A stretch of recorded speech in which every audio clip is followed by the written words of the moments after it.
Hello, Knowledge family. How's everybody doing today? I hope everybody is doing well. Family, let's talk about it. Let's talk about these two beautiful young ladies on the screen, both gone too soon by the hands of criminals who are still not being held accountable for them not being here. Okay, so yeah, let's talk about that because we also did talk to, this is Ella Goodie, and we talked to Ellie Goodie's mother and her godmother, and I will let y'all hear a little bit of that clip as well. Just a sample of it, and tell her story about what happened to our sister Ella Goodie. And we also going to talk about Shanquella Robertson. Okay, right quick, I want to touch on some things about her case as well.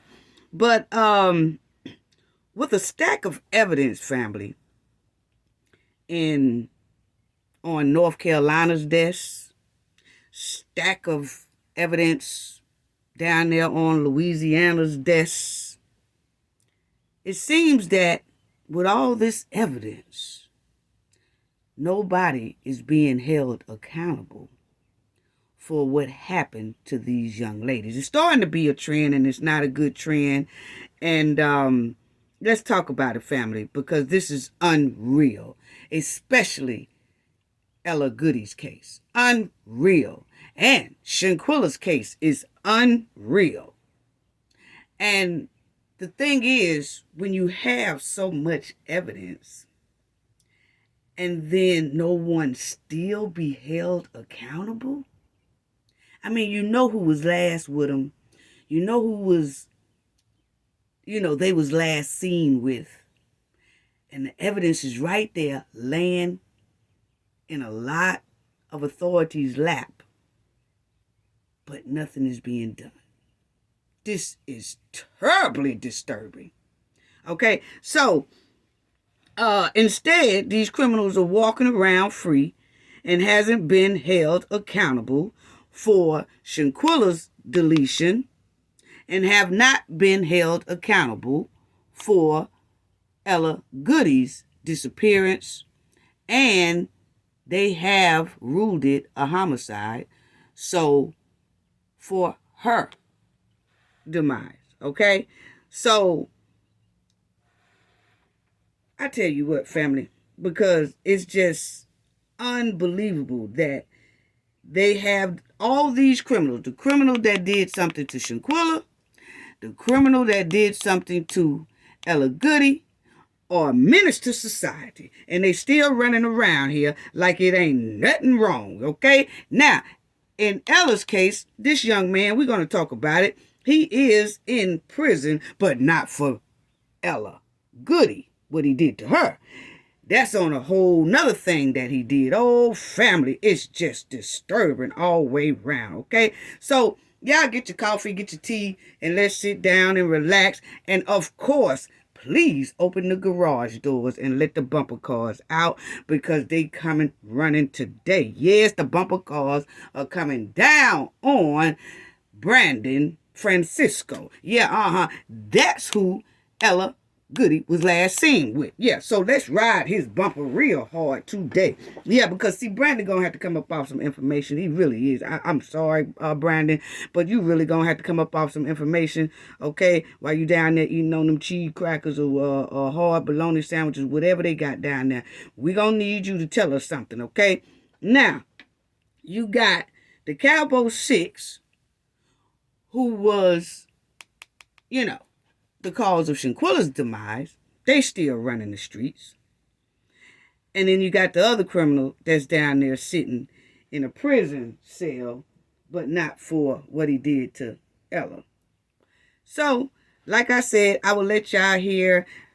Me and my team, we did speak to Ella's mother and Ella's godmother. I'm going to let y'all hear that clip as well. Very heartbreaking. Very heartbreaking. And I just want y'all to hear a little bit of Ella's mother and her godmother outcry for justice for Ella Goodie. Okay. Ooh. Okay. So we're gonna talk about Shanquella and this Brandon too. Oh Lord. But first, let me say this, family, and shout out to the chat. Shout out to everybody. Hearts up for the moderators. Hearts up for the chat. Thank you to all our viewers and everybody. Thank y'all so much for the love that y'all have shown the Cafe of Knowledge. Thank you. Thank you. I can't say it enough.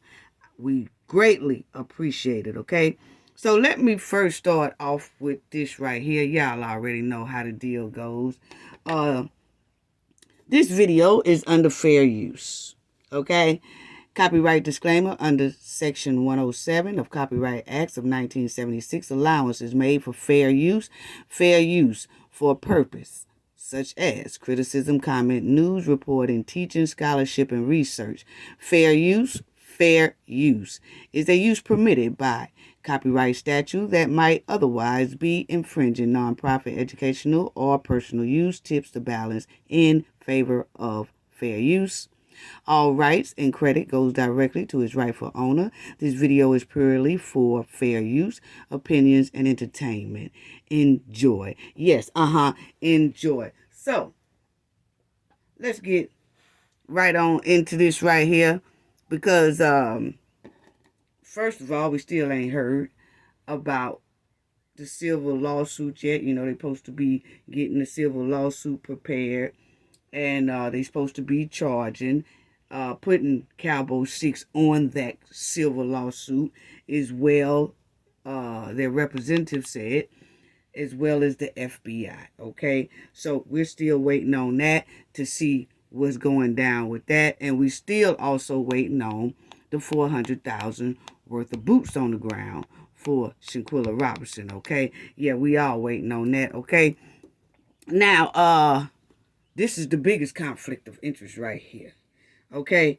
Now, we done gave everything, we really have, for them to be able to say conflict of interest, and Shanquella gets justice immediately. The Cafe of Knowledge has done that, gave them a tool to use, because we are the ones who exposed the fact that Khalil Cook is related to these 4 people, and Sandra Harrison, the DOJ that made the decision no criminal charges, is also related to these 4 people. Okay, so that means that they're all related in there, which means also that she should not have ruled on that no criminal charge rule. She should have stepped aside and let someone else ruled on that case, but she didn't. So big conflict of interest, major conflict of interest, concerning conflict of interest. And if they go head on and investigate all this, Shanquella can quickly get justice. It don't take long to prepare that type of paperwork, okay? Now, I just wanted to tell y'all too, I noticed something. Haven't seen Ben Crump saying anything about Shanquella's case. And we definitely haven't heard nothing from her representative, Suzanne Robertson, okay? But what I can say is Ben Crump not loud on Shanquella's case anymore, but he's so loud now for this right here. So he has now joined to put some suits out on some of these record labels, okay, for musicians who didn't get paid properly. So, as y'all see, it says Attorney Ben Crump represented the family of George Floyd and Breonna Taylor. Now he's hunting for unpaid royalties for Al B. Sure and other, artists. Okay, so he also is right here, family. He is also, you see that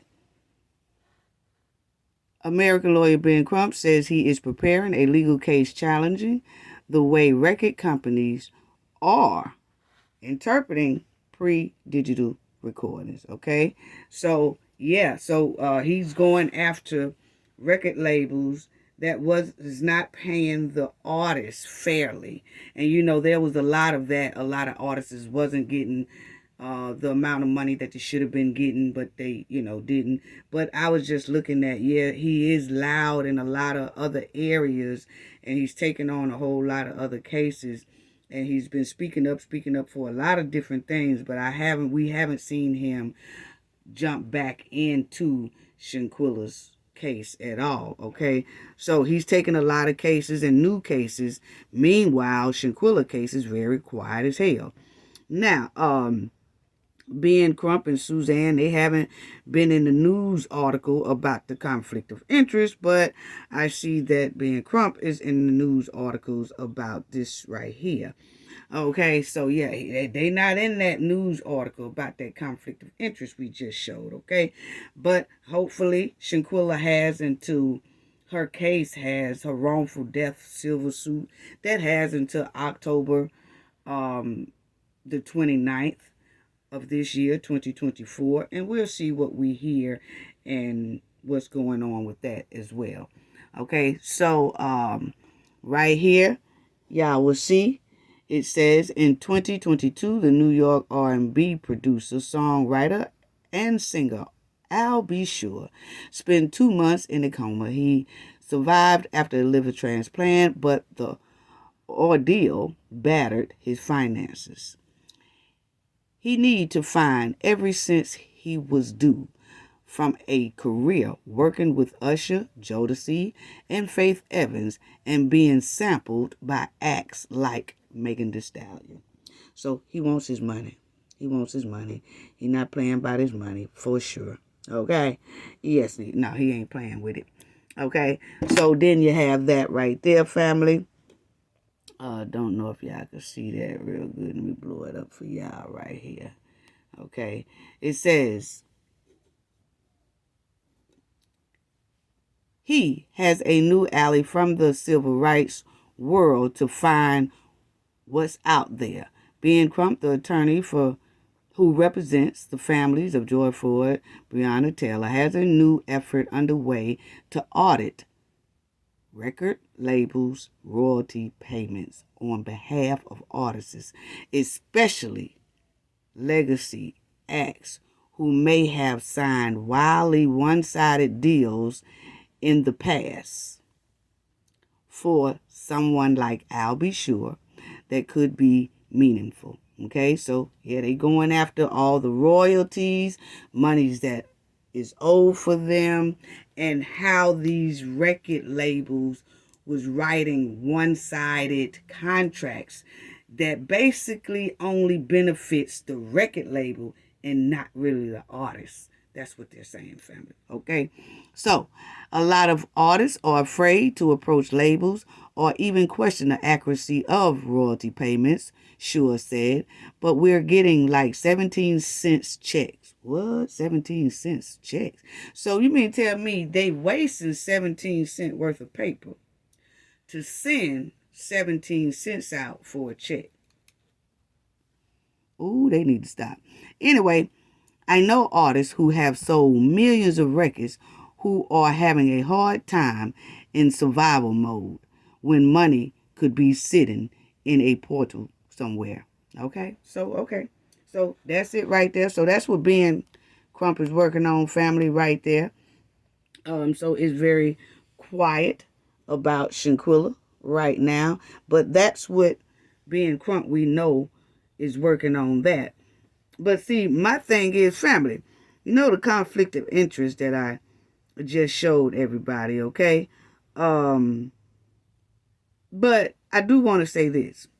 We see that Ben Crump is making a lot of noise, right? About helping the artists and things like that in the music industry that was cheated out of some of their monies and royalties and things like that, and how their contracts was basically one-sided contracts, okay? So he's helping a lot of people in that music industry, you know. But what about Shanquella? Mm-hmm. Mm-hmm. Mm-hmm. Not saying publicly about how one of the DOJs in North Carolina didn't make and rule on a decision properly due to conflict of interest. Wow. Nothing about that. Nothing about that. Wow. But it's something else I noticed, family. Have y'all seen there about Fani Willis? Okay. Yeah. Have y'all seen about how they have her in court? And I wanted to bring that to everyone's attention because it's basically the same thing with Shanquella. Do you see how quick they have her in court now because of that relationship she has with her worker? Okay. Did it take them long to draw up that paperwork to have her sitting in that courtroom? Family, that was just about 2.5 weeks ago when it was bust out. Okay. And guess what? They already had her sitting in that courtroom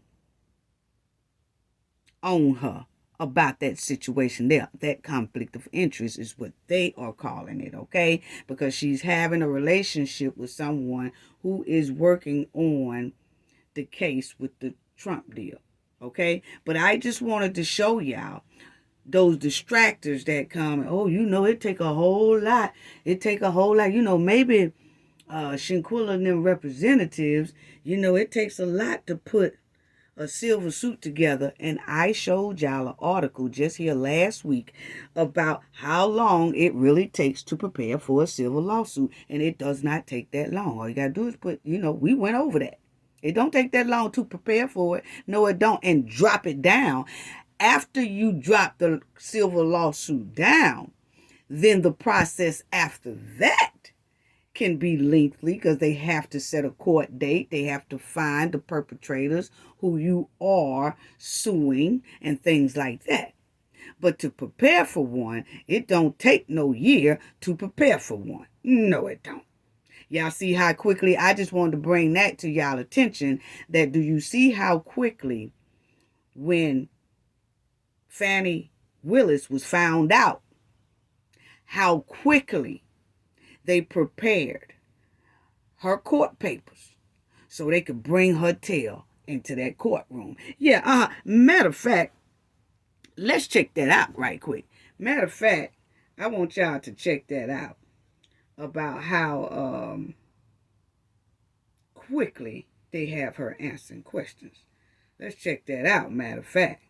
Yeah, let's check that out. Now, this is her and that guy already had to come to court. Is also expected to address the court. And according to sources close to Willis, she demanded to testify, defying lawyers in her own office. It is a lie. It is a lie. Fiery and fierce. Don't be cute with me and then think that you're not going to get an answer. A defiant Fulton County District Attorney Fani Willis took the stand to defend her personal relationship. Check this out. With the special prosecutor she hired, Nathan Wade. Mr. Wade, I would say, has been my friend since 2020. Several of the co-defendants in the 2020 election interference case looked on while former President Trump slammed the testimony as a scam. You think I'm on trial? These people are on trial for trying to steal an election in 2020. I'm not on trial, no matter how hard you try to put me on trial. Okay, now right there, Fani says she's not on trial. What is it, Fani? Okay, because see, you sitting there in a seat, and the judge is sitting right above you, and then you have a prosecutor asking you questions, but you are saying you ain't on trial. Fani, we're going to need you to get it together, baby. What do you call that? I mean, Fani was sitting there trying to be smart and arrogant to the courtroom, which I don't feel is going to help her too much, okay? Because she was really, y'all trying to make it like I'm going to be in court, but I'm not in court. Y'all, yes, you are in court. See, that's what I'm talking about right there. You're going to try to tell us we don't see what we see? Check this out. Check this out, family. One more time. She said, check this out. These people are on trial for trying to steal an election in 2020. I'm not on trial, no matter how hard you try to put me on trial. She on trial now. You see how they do? Along with Trump, want So we don't see what we see, her sitting there answering questions Their attorneys allege in a courtroom. personally and financially benefited from her involvement with Wade and claim he was paid more than $650,000 by Willis's office as the pair took lavish trips to the Caribbean, Florida, Okay, and Napa. so he was paid over $600,000 to work for Fani. I told y'all that he gave me pimp vibes. I told y'all he gave me pimp vibes. Yes, he did. Okay? Yes. And I want y'all to listen to what Fani said. I don't really like wine, to be honest with you. I like Grey Goose. She said she liked Grey Goose. It wasn't a secret. It was just private. Wade insisted Willis reimbursed him for the trips in cash. She's a very independent, proud woman. It actually was a point of contention between the two of us. She is going to pay her own way. But I've always paid my fair share on these trips, so I did not look at them as gifts. This was jaw-dropping. Okay, so she said she always paid her own way, and she don't need no man to pay her way through nothing. The last man that paid her way was her father, and she don't need no man to pay her way. They not saying you need a man to pay your way. They saying you paying the man's way. Okay, now see, Fani is all mixed up. I don't need no man to pay I've always paid my own fair dues. Okay, yeah, you probably have paid your own fair dues. That's not what they talking about. They talking about you messing with that there man. Okay, that's what they talking about. Okay, so get it right, Fani. No, they not saying that he paying for you. They saying you paying for him. Yeah, Fani. So that's what they doing. It's giving he's a purse drainer. I'm sorry. I'm just giving my opinion, okay? Don't get mad at me. I'm going by the suit. I told y'all he had on another loud suit. Y'all go back and rewind it and look at it. You will see he do not have on a dark suit. He got on a loud suit right there. He's staying loud colors, and I told y'all he gave me pimp vibes. That's just my opinion. I'm sorry. And it came out that she was paying him over $600,000 and all that. We don't know if that's legit money or not. But what I can say is Fani is sitting up there delusional, talking about she is not in no courtroom to be interrogated or whatever, as she is sitting there being questioned. Unbelievable. Unbelievable. It's giving purse drainer. Because when they said they were taking lavish trips and they doing all that, and they say some of the money was coming from the office and some of the money coming from her or him or whatever, and he's saying, oh, well, you know, she's a proud woman. She always pay her way. Yeah, she do always pay her way, and it's given that she paying your way too. I'm sorry. I'm just going by the pimp suit. Blame it on the alcohol and the pimp suit, because that's what I see. Yes, I do. I'm sorry. You say what you want to say about me. I say this. Do y'all see how quick they prepared Fani's trial? Just that quick. From 2 weeks ago, they already have her sitting in that seat being interrogated. She already had a trial. So that's what I'm talking about. What's taking so long for this one, for them to do the same thing? What's the difference? What's the difference? What's the difference? What's the difference? Huh? What's the difference? Because Fani's a conflict of interest too. That's what they say. It's just on a different level. Hers is hanky-panky romance conflict of interest on the job. This one right here is they got relations going on. So why isn't they pushing for the conflict of interest just as quick is Georgia pushed for that conflict of interest about boyfriend, girlfriend, relationships, and all that stuff? So you see how states handle things differently. And that's why when I told y'all, it's a lot of states throughout the United States that is side-eyeing North Carolina. Because that right there shows that they can go ahead on in North Carolina and push for this right here to hit the courtroom quick, fast, in a hearing, so Shanquella can get justice. They can investigate this right here conflict of interest. But still, no move. Everybody's still quiet. Nothing. Fani stuff just came out, which she's in like the same type position as this one here is. Okay? But you see how quick they prepared her stuff, and within 2.5 or 3 weeks, she's sitting in the courtroom on trial. Conflict of interest. The same thing as this one right here. So it shows you that it's a lot of stink going on in North Carolina. I'm sorry, that's what it's giving, because you see how quick they prepared for Fani in Georgia, but that's a whole nother state. That's a whole nother state that looks like they handling business. But I just wanted to show y'all it do not take that long to prepare to bring somebody to trial, because you see how quickly they brought Fani Tail to trial. Yes. I don't know what her outcome gonna be. I don't know if they're gonna make her step down or what they're gonna make her do, but I did just want to show the Knowledge family that, okay? Yes, I did. Yeah.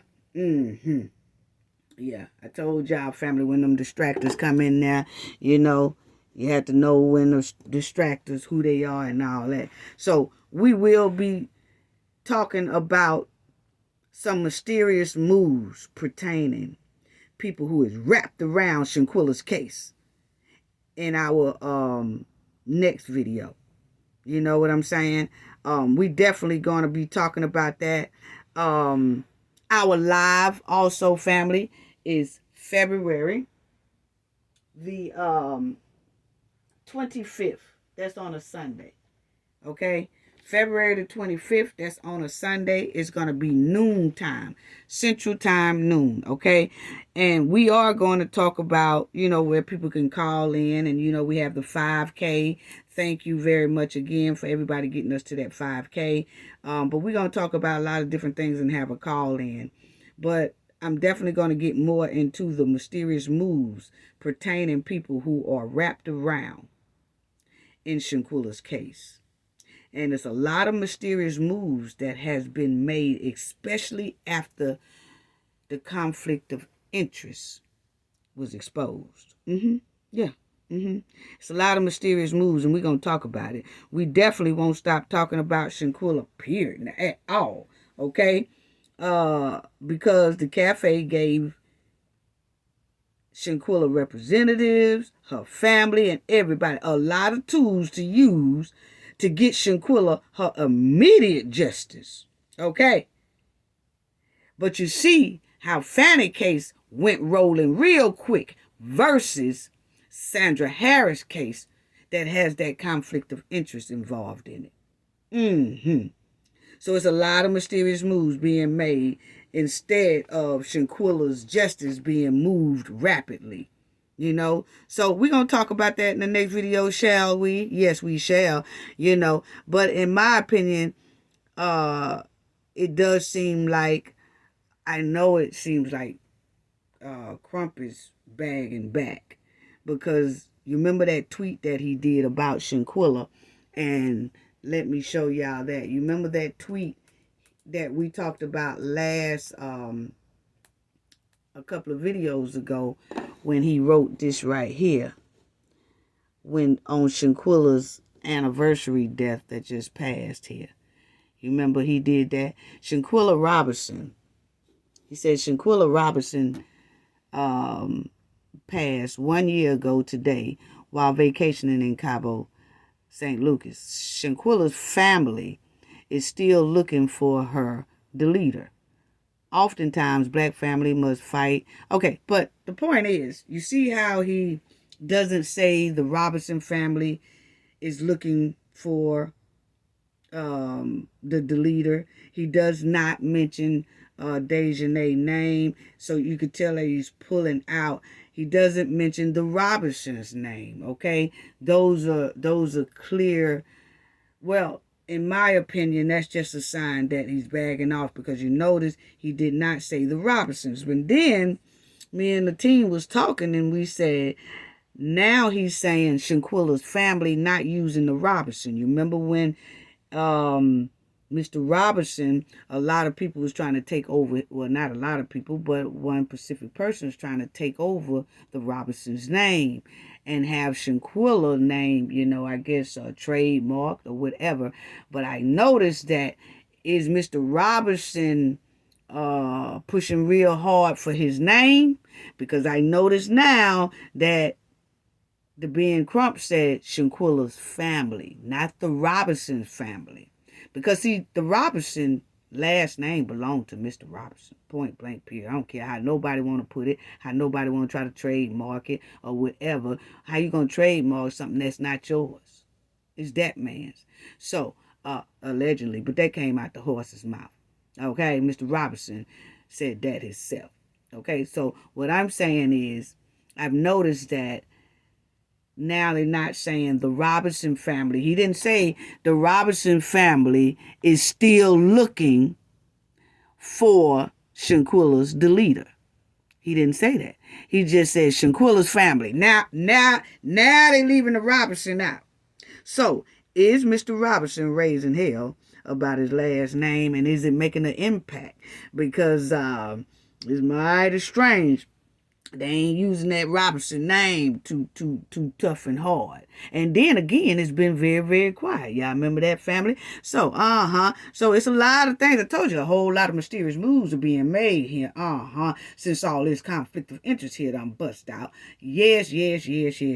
But see, he did this during Shanquella's anniversary, which was October of this past year. October, November, December, January, February. Just 4 months ago. Okay. So, is the heat getting hot on Mr. Robinson's name? We just asking a question. Because we noticed that they're not saying, oh, the Robinson family is looking for justice. The Robinson family, now all of a sudden it done changed from the Robinson family to Shanquella's family. See, that way you don't have to say Robinson. See, we ain't crazy over here on the Knowledge family, but we just asking a question. Because he didn't say the Robinson family at all. He said Shanquella's family. It's almost like he avoided trying to say the Robinson family. That's what it's given. I'm sorry. It may not be, but that's what it's given, okay? We pay attention to details. Yes, we do. And he didn't mention the Cowboy 6. None of that. Okay?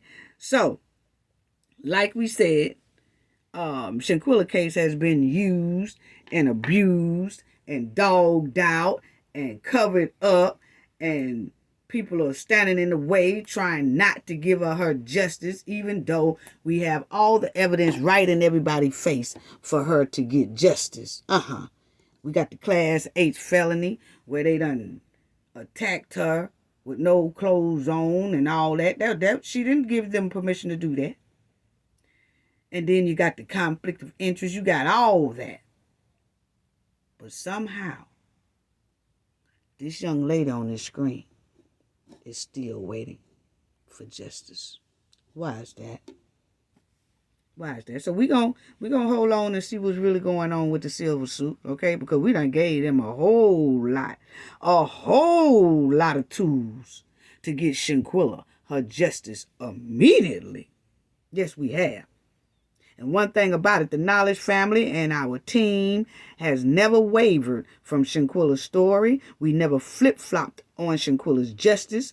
We never flip-flopped on finding no type of way for Cowboy 6 to be somewhat innocent or a little bit innocent. No, we don't give sympathy to criminals over here. No, we don't. We ride criminals' bumpers over here. Yes, we do. Because criminals, we tired of y'all. We are tired of criminals running around here, deleting people, bothering people, menace to society, and all that. So we trying to push hard for all of y'all to be locked up. Yes, we are. We tired of you. You know?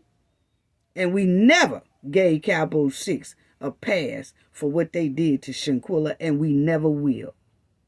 And we reported on Shanquella's story with only facts. We never did try to twist her story or none of that. We always stood firm with Shanquella's justice and for Shanquella. And we gave that family and their representative a lot of tools to use for Shanquella to get justice immediately. And it hasn't happened. So we'll see about that lawsuit. In the meantime, we are going to talk about these mysterious moves that's going on in Shanquella's case since this conflict of interest has came out, and mysterious moves that was being made before the conflict of interest came out. But now that the conflict of interest came out, it makes sense why a lot of mysterious moves were being made before we even found out about conflict of interest. If y'all can follow me what I said, family. Yes. So we're going to get into that more. Now let's get with Ella. Okay? Ella Goodie. Let's talk about our sister right here. You know? Wow. She worked for Uber or Lyft or one of those driving services, you know. She transported a man named Brandon Francisco to Texas, okay, by like ride share, Lyft or whatever on March 9th, 2022, okay?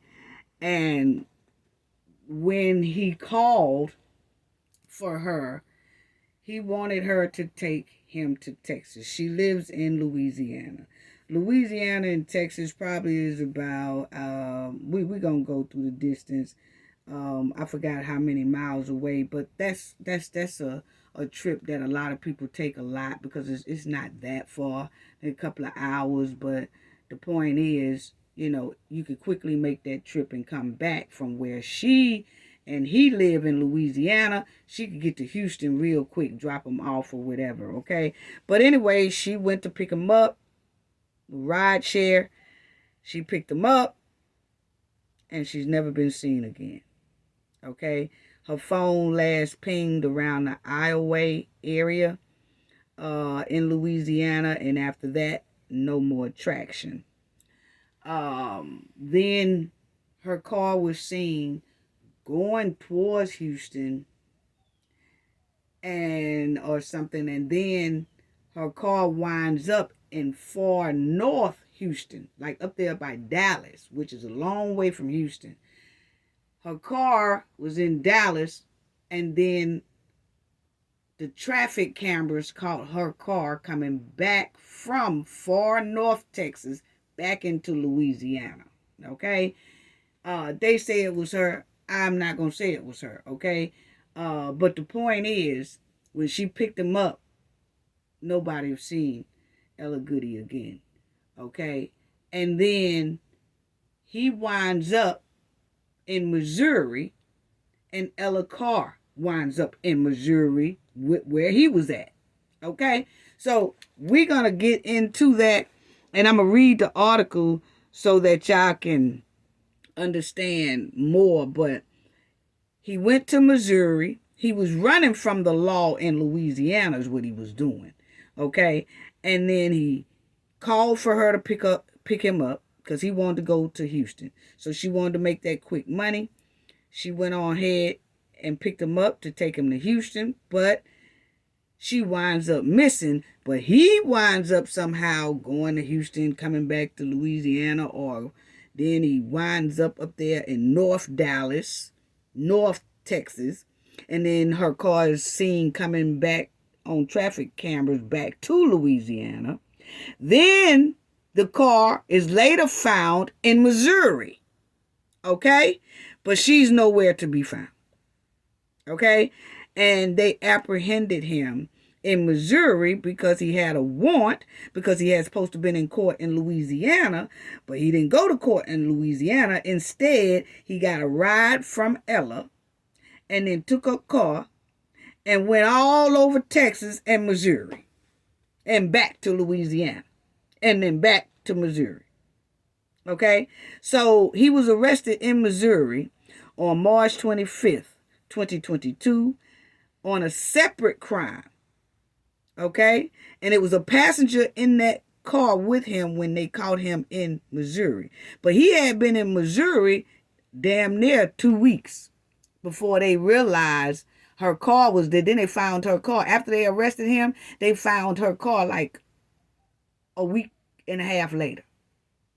Okay? But she's still nowhere to be found. So let's read the article so that y'all can know more about it. And then I'm going to let y'all hear a clip of Ella's godmother and Ella's mother. But that's Brandon Francisco. And that was Ella's car. She drove an Audi. And that's Ella. Okay? And he knew he was supposed to be in court that day. And he didn't go to court. Instead, he called for her to pick him up for a ride share to take him to Houston. And she's never been seen again. And her phone stopped pinging in the Iowa area of Louisiana. Okay? So, let y'all see this right here. Okay? If y'all can see, Louisiana woman disappeared after giving someone a ride. A Louisiana woman disappeared without a trace on March 9th, 2022. Police now believe she may have been deleted. Okay? That's her. And then it says, in March 2022, 33-year-old Ella Goodie picked up a passenger to drive from Louisiana to Texas, and no one has seen her since. According to NBC News, Goodie has been working for a popular rideshare app to provide for her children, but she eventually started taking clients outside the app to make more money. Okay? And let me say something about that too, because a lot of people was talking about her went outside the app to make money. And I just want to say this. A lot of our youngsters do that. Okay? They would do the ride share, and sometimes they feel like say if they're not working for the company no more, and then they'll start being their own independent driver, okay? And they'll pass out their business card, and they kind of cut out the middleman, okay? Sometimes it can be dangerous to do. You have to put a special app on your phone and stuff when you want to be an independent ride share, But we'll get into that more. But it does say that she eventually started taking clients outside the app to make more money. And that's just being an independent driver. You your own independent contractor, okay? And maybe, like if you have a certain, say you do ride share and you pick up the same people all the time, or you might pick up a certain passenger all the time, and then you just tell them, hey, just call me directly, and then I take you, and then you can just pay me instead of my job getting about 20 or 30% of my money. I could just go ahead on and get the whole thing, okay? Kind of cut out the middleman, basically what that is. It's a lot of the youngsters do that. It's nothing wrong with that. They want to be independent drivers. That's all well, fine, and good. That still don't give nobody a right to do anything to them, okay? So now, because I just don't like that they just keep saying, oh, she did it on independent app. I just don't like the way people just keep saying that. And so what? So what? She went outside the app. Okay, it don't matter if she went inside, outside, the middle side, or whatever. The point is, when a passenger get in your damn car, they not supposed to be trying to delete you or trying to force hanky-panky on you or try to rob you. They ain't supposed to be trying to do none of that. Get your ride and get out. Okay? And there's some people that don't know about there are special apps for independent drivers. And I will share those apps with the Knowledge family in case y'all know someone who does these ride shares, Uber Eats, and things like that. Okay? But just because she went outside the app to give a person a ride because she's an independent contractor, so Anyway, on March 8th, 2022, Goodie left her Lafayette area home after telling family and friends that she would be driving someone to Houston, Texas the following day.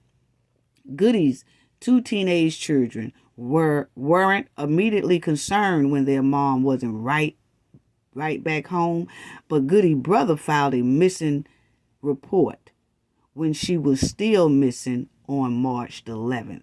So remember, she took Brandon as a passenger on March 9th. 2 days later, her brother went on ahead and filed a missing person report because she didn't return back. Okay? And it says, according to the reports, investigators spotted Goodie, black 2012 Audi Q5, headed into Texas on traffic camera before coming back into Louisiana approximately 12 hours later. A local news report claims that Goodie's vehicle was captured on traffic cameras north of Dallas. That's up there by that is Dallas, Texas. North Texas is Dallas on March the 11th. So they catch her vehicle, family, coming back into Louisiana from North Dallas, Texas on March the 11th. That's the same day that her brother reported her missing. Okay? And my thing is 12 hours later. 12 hours later. You see what I'm saying? It says right here. In the traffic cameras before coming back into Louisiana approximately 12 hours later, the news reported. So 12 hours after she left the house, they catch her car 12 hours later coming back into Louisiana from North Texas, which is up there by Dallas. Okay, 12 hours later. And they saying they captured her car. And then it was another article, which I'm going to let y'all see that, where they said she was coming back in there. I said, no, she wasn't coming back. He was coming back in there. Okay? Because she would have contacted somebody if it was just her. Okay? So it was him driving that car. He done took her car. That's what he did. And then you'll see the trip to Houston would have been about 200 miles west of Lafayette.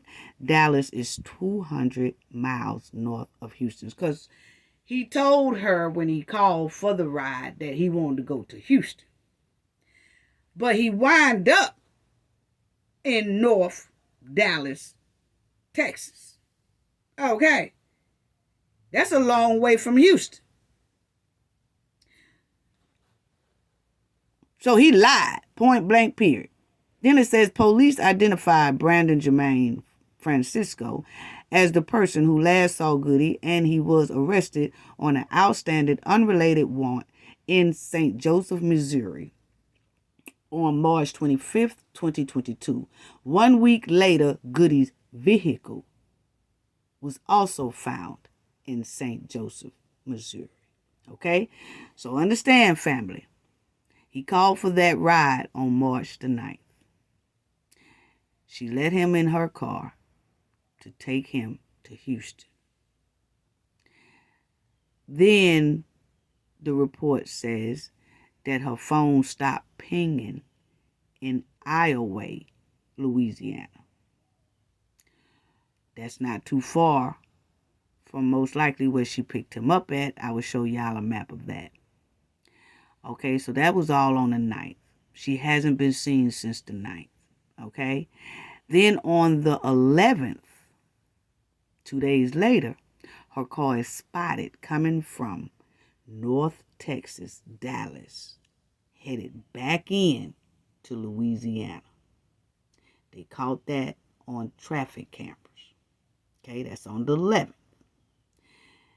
Then you don't see or hear from her, the car, nothing. Then on March 25th, he is found in Missouri. Okay? But he's not in Ella's car. He's in the car with someone else. They didn't say was it a female or male he was in the car riding around Joseph, Missouri with. Okay? But on March the 25th, that's 2 weeks later. 2 weeks later, they stopped this car in Missouri. He was the passenger now. He wasn't the driver. Brandon was the passenger. And they stopped this car. And then when they stopped the car and they called in Brandon's name, remember, he didn't show up to court on March 9th. He was supposed to go to court on March 9th, the same day he asked or called for a ride from Ella.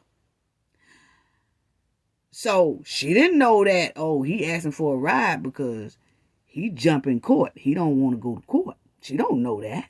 He knew that. That was a setup. He wanted somebody's car. And he called for that ride, and he called her specifically.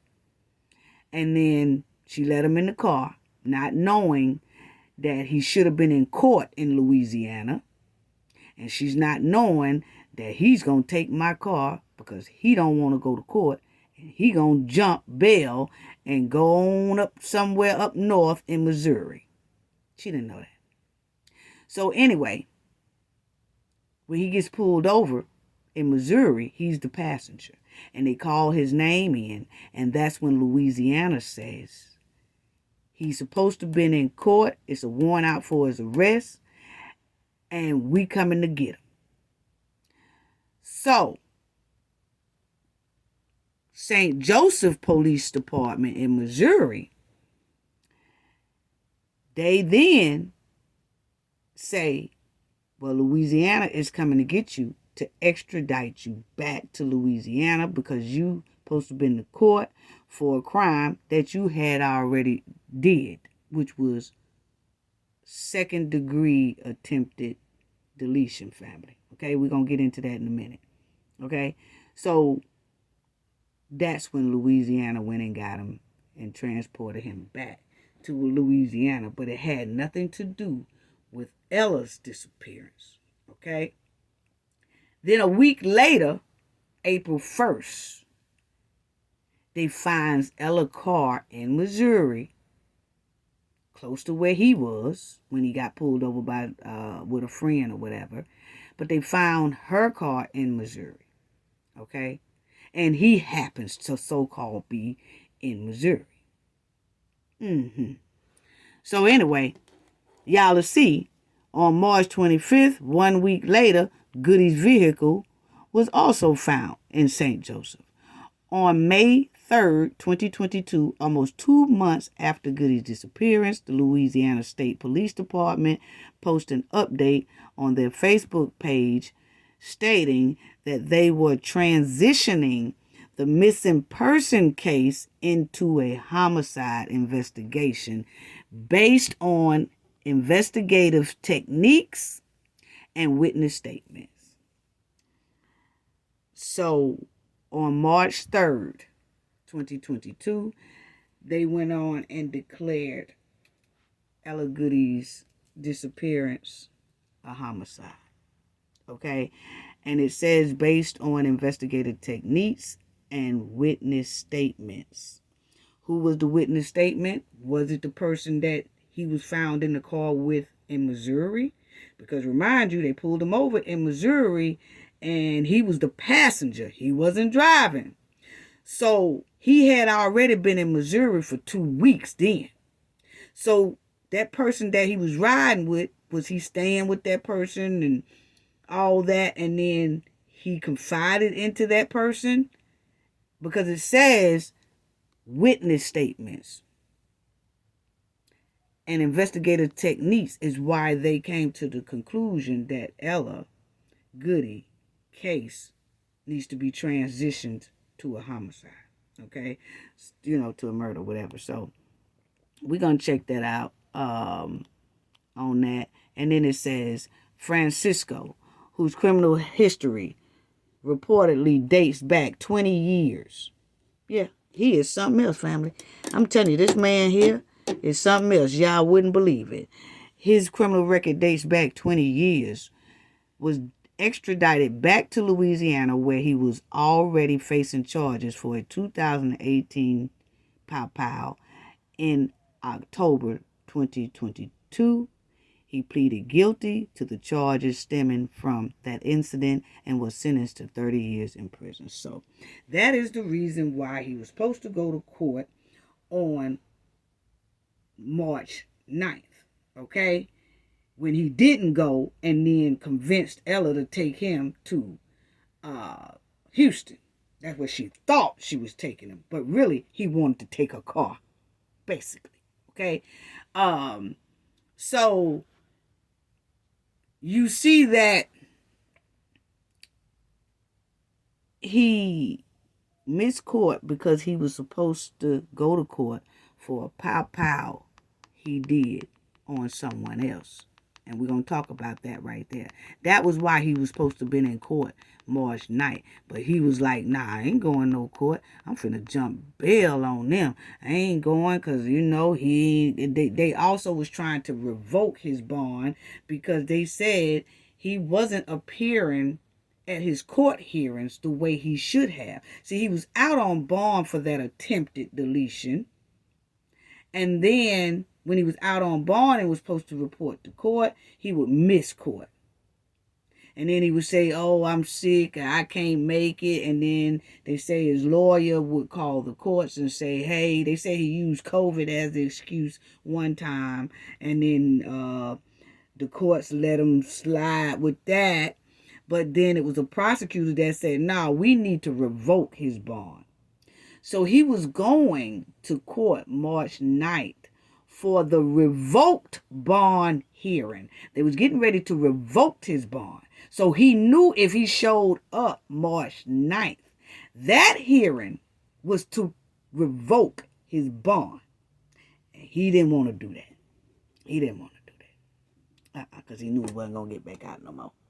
He would have to stay in there until his trial date for that attempted deletion pow on this man. So on a gentleman, I'm finna show y'all that right there. But I'm just giving y'all familiar with the story, okay? Now, state police confirms, okay?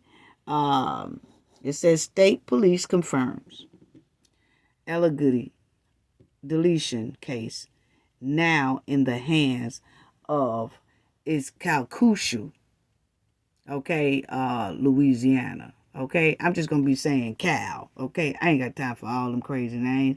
But anyway, no timeline for decision on grand jury considering, okay, the Calcasieu Paris case, and that's Ella, okay? So they do say that they was working on getting a grand jury for her case so that he can be held accountable for what happened to her.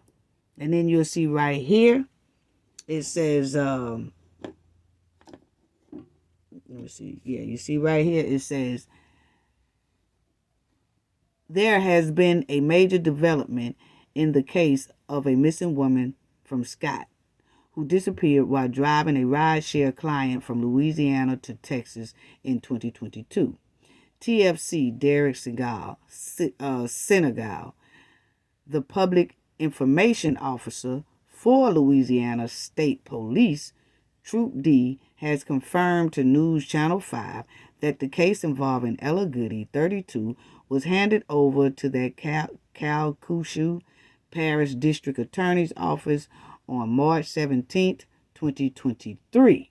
Okay, so in March 2023, her case was turned over to the Calcasieu District Attorney spot. And I think that's because that's where the grand juries and things like that is held. And because her phone pinged, that was the last place her phone pinged at, is near that jurisdiction. Okay, so that's why this here attorney's office is picking up Ella case, and they picked it up March 17, 2023. Okay, which It's still almost a year since they had it, because we are getting ready to go into March 2024. So they had her case for a year now, and they still haven't said anything about getting the decision on a grand jury. So that's why we are pushing for that, to see when is that gonna happen. Okay.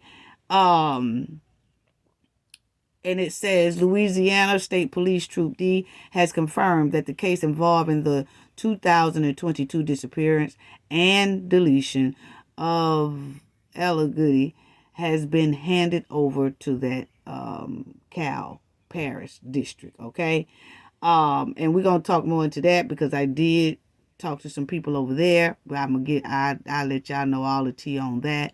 Goodie was last seen over a year ago at that time on March. Okay, so it says the person who investigators believe to be the last person to see Goodie, ain't no believe he is, Brandon Francisco, 37 years old, and he's from Manjur. Okay, that's Louisiana as well. And Francisco was arrested in Missouri, which I told y'all that on March 25th, okay? He was arrested in Missouri on March 25th, but they didn't even know when they arrested him, because he was in the car with somebody else. So they didn't even know that he had Ella's car somewhere in Missouri parked, okay? They didn't know that until after they found out, hey, she's missing, and that her car, he was the last one to see her. And so that's when they cruising around Missouri, and then they find Ella's car parked somewhere. Okay, so that's what Brandon did. When he got to Missouri, he parked a car, and then he jumped in the car with someone else, and most likely riding around with that person for 2 weeks, because he had been in Missouri for 2 weeks before they even pulled the car over he was in. Okay, so Francisco was out on bond at the time of his arrest in Missouri. Okay, in a Rapid Paris case in which he was charged with attempted second-degree deletion, among other charges. So he got a long rap sheet, family. Why was he out? Why was he out? Why was Francisco out? We do not know. This man here should not have been out of jail. I'm telling you, he shouldn't have, family. This man got a rap sheet is long, long, long, family. Yes, he do. And another thing, let me get this right. Hold on, family. And another thing, he got a rap sheet that is so long, it's unbelievable, family, when y'all see it. Really is. When he didn't show up for court ahead of his trial and was found in Missouri, the Rapid Parish District Attorney's Office added a new charge, out-of-state bail jumping. And that's my thing there. They charged him with out-of-state bail jumping. And then they have came to the conclusion that Ella Goodie's case has been transitioned to a homicide. Well, if you transition it to a homicide, then that means you need to charge Brandon for homicide, along with his out-of-state bail jumping. Okay? Yeah. What's really going on? You know? And he was on bond at the time of Ella's disappearance for that second-degree deletion. You know? What? Why was he even out? Why didn't they have an ankle monitor on this man, or an ass monitor? Why they didn't have one on him? Because he clearly should have not been on no type of bond. When y'all see his history of what this man is capable of, you would say, how did he even... Who let him out? Who let him out? His history show violent past. Okay? Now, He's charged with that out-of-state bail jumping, but he also needs to be charged with homicide. You know? Because if you're going to rule it that, he needs to be charged that. He was the last person with her. He had a car. He took a car up there to Missouri. Everything is right there with him, except for Ella. He got all Ella's car and all that. Okay? Come on now. And people saw her with him. Crazy. Crazy. And then you'll see here, family. Hold on.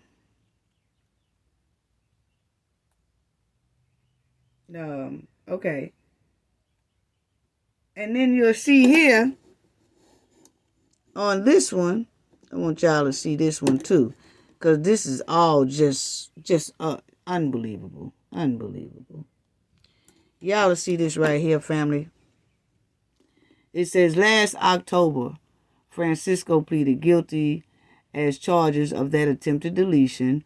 You know, he was sentenced for 30 years in prison. He's down in Louisiana in the Angola prison, okay? But that's for him doing something to another man, okay? Not for Ella, okay? But he needs an extra 30 for why Ella is gone, okay? So, it says he got that 30 years in prison to be served without the benefit of parole, probation, suspension of sentence.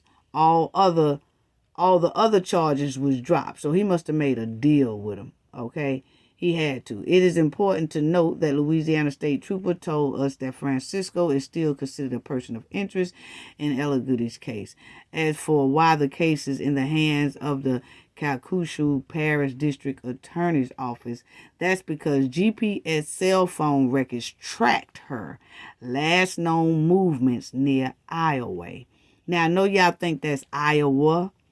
It's not pronounced like the state Iowa. Louisiana pronounced it as Iowa. Okay? Louisiana. And a search was conducted in that area last April. Okay? A representative with that Cal Parish District Attorney's Office confirmed the news Channel 5 that it received the Goodie's case and is in the review process. We're told since it is a large file, that process may take some time. Once it's complete, the case will head to a grand jury. There's no time frame for that yet. Okay, but y'all done had it for a year, so we're going to have to do a time frame. We'll talk about that too, family, because the knowledge team did call up there and to see, because a year is ample enough time for a time frame to head to a grand jury. It's been almost 2 years Ella has been gone, okay? And then they picked up the case almost like, a year ago. So between that year and the combined 2 years she's been gone, that's ample enough time to find the grand jury. So we did call our team to get more information, like what's going on with the grand jury. And I'll tell y'all what they said in a minute. I'm going to let y'all hear a lot of that, okay, phone call.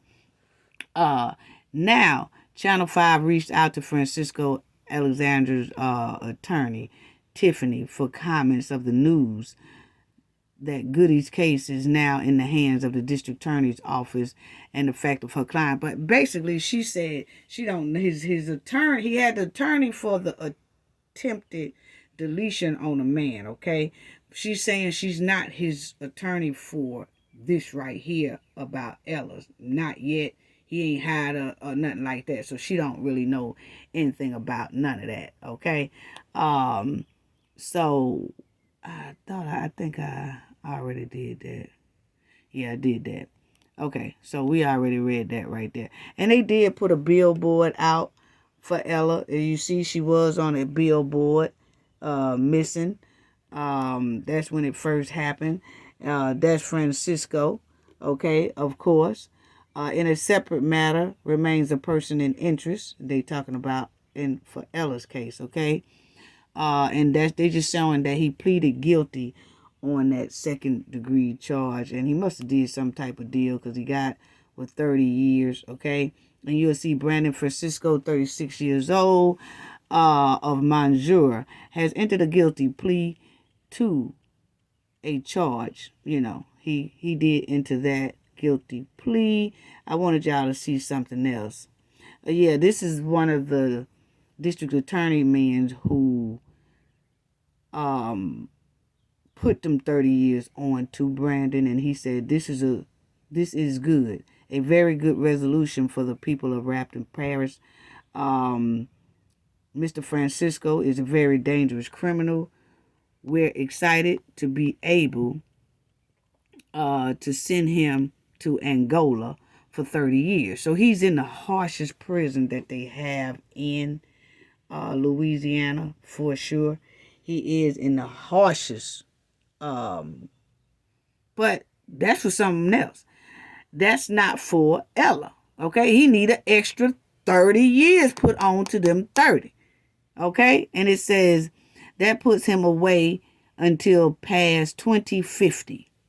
And so we're excited that this dangerous criminal will be off the streets and in the penitentiary where he belongs. Okay, yeah, okay, but he still will be about 60 something when he get out. I know a lot of 60 years old that are still in good shape and they can move around real good. So he don't even need to come out at 60. He needs to be held accountable for Ella's,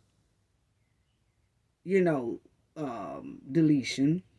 And because they label it as that, so I have to work on it as that, because that's what the authorities is working on it as that. Okay, you just can't change what the authorities has ruled, but what you can do is make them, since they ruled that, you have to push them to make them find a solution to it. Okay, solution to it, and get something done about it, and hold the person accountable for it, and tell us what's going on with it. Okay, so but the thing is that even with him being 60 something years old, 68 years old or whatever, it is a lot of 68-year-olds, 70-year-olds that's in good shape, honey.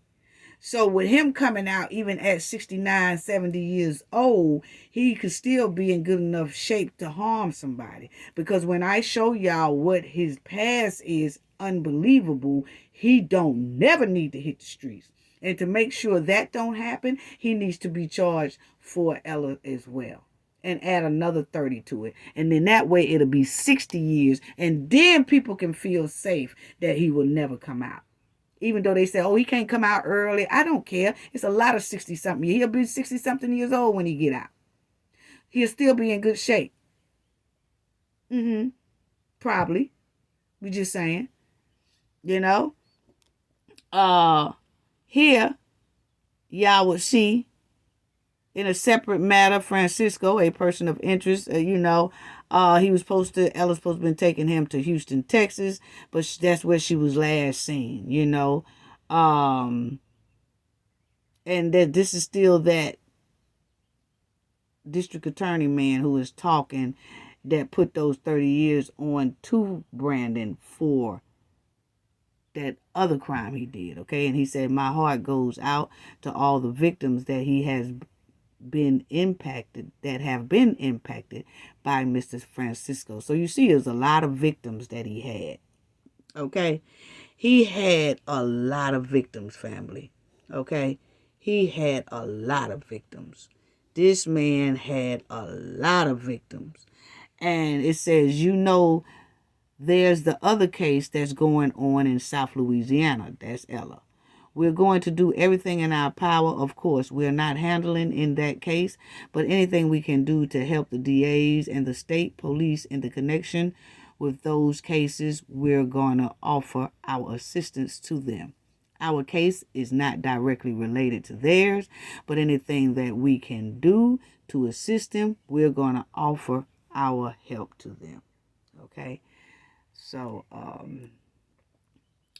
right here, I wanted to show you this.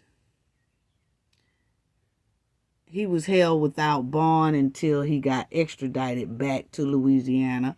Goodie was last seen on traffic cameras March the 11th north of Dallas, according to a Facebook post by the Aware Foundation, a nonprofit organization that shared updates on missing people. Traffic cameras saw Goodie's car driving back into Louisiana the previous day. That was Brandon. That was Brandon. That was Brandon. That was him. And it says Goodie was last seen wearing a denim jacket, blue pants. She remains missing, but her vehicle, a black 2012 Audi, was found April by the police in St. Joseph, Missouri. Okay? And, her disappearance went from missing case to a homicide investigation. Okay? I wanted to show y'all this. Right here, it says Goodie's family said she was driving a customer for a rideshare service Lyft to Houston. At the time of her disappearance, a Lyft spokesperson told the police officers and stuff that the ride described did not occur on the app platform, but that the company has been in contact with the law enforcement to offer assistance. And that's what we're saying. They contacted the place that she used to work for or have worked for or still working for. But they said that Brandon Francisco, that call for him to want to ride didn't go through their app. They say that if it had went through their app, they would have been able to track, where her car was going and things like that, okay? But she was independent at that particular ride. And like I said, all people do that.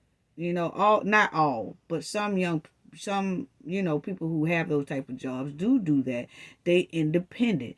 But you just have to get you an independent alert app that will help you, because see, when you're independent, then those other companies are no longer involved in what you do when you're independent. Like if they just want to cut out the middleman. So if you say, hey, don't call through my job, don't call Uber number, call my number, that way you can just pay me directly. I ain't got to get them no cut out of it or none of that. Not saying that's what Ella did, but when they say that it didn't go through their app platform, that's what that means.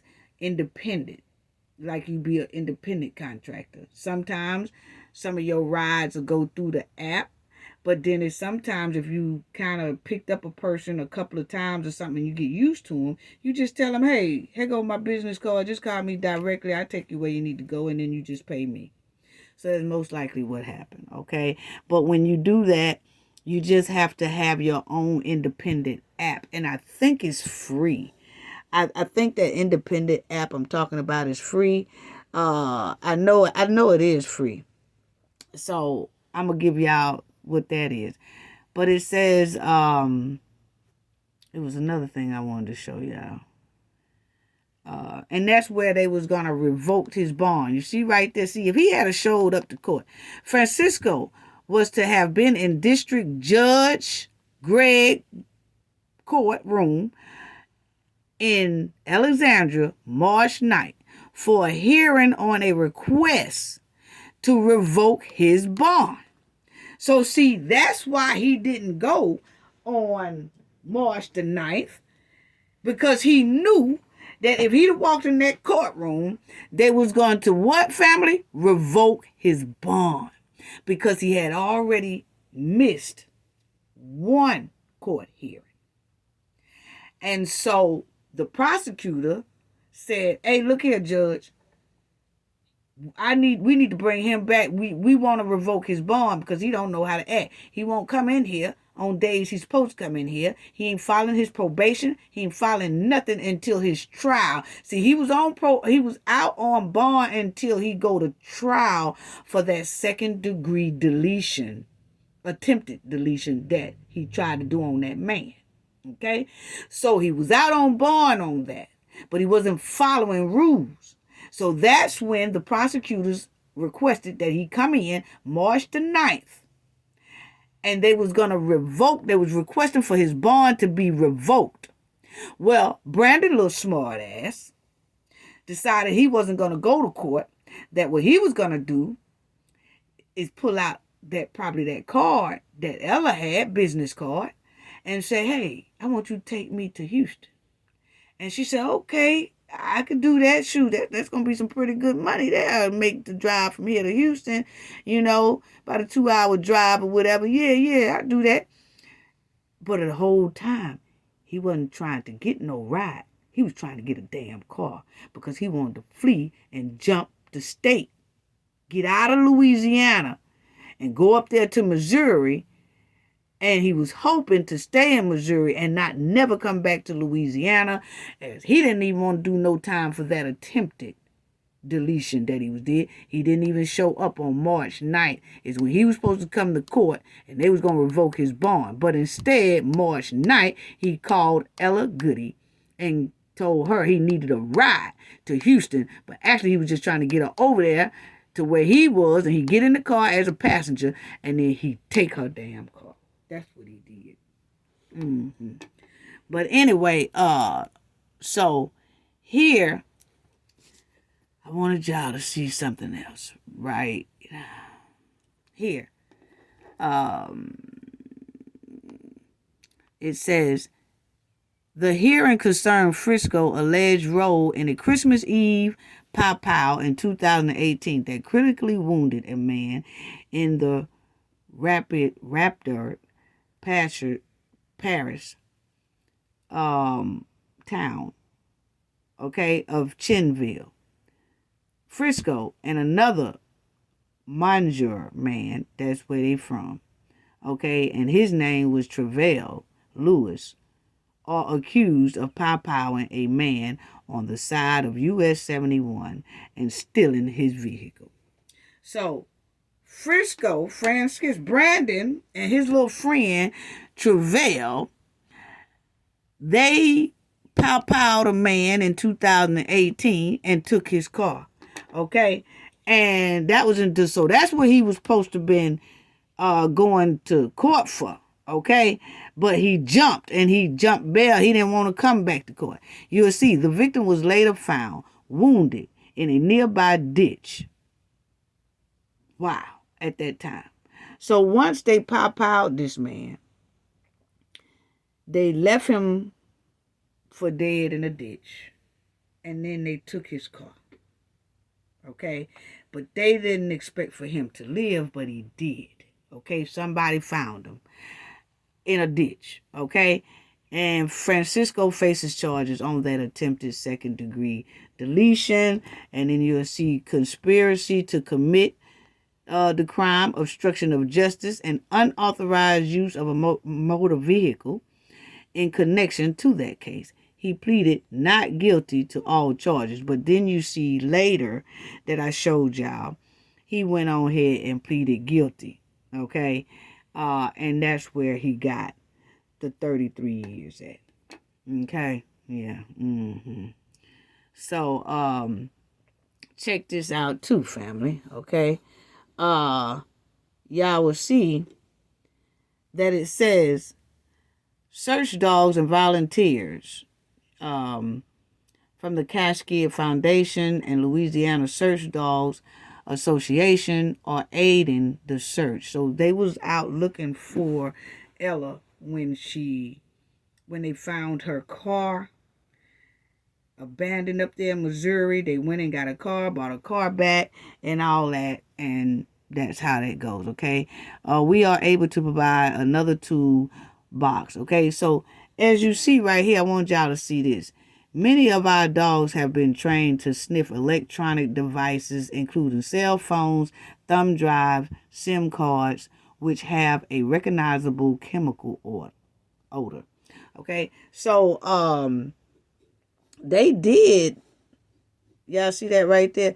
They had the dogs out, and those dogs can recognize. I didn't really, I've heard of them, but they do say that they have dogs now that can sniff out electronics, SIM cards, and things like that to find people in wooded areas and things like that. They did say they did a dive team too, but I think they need to do a deeper dive team as well for her belongings and things like that in that Iowa area. Okay? But I just wanted y'all to see that. So they did say that they was out doing that. I want y'all to see this is Brandon's rap sheet. Okay? And y'all will see it says, report shows in 2008 that Francisco, you'll see right here, Francisco was convicted of, what's that? Y'all know what that word is. And attempted second degree murder. Okay? So he just off the chain. He's off the chain.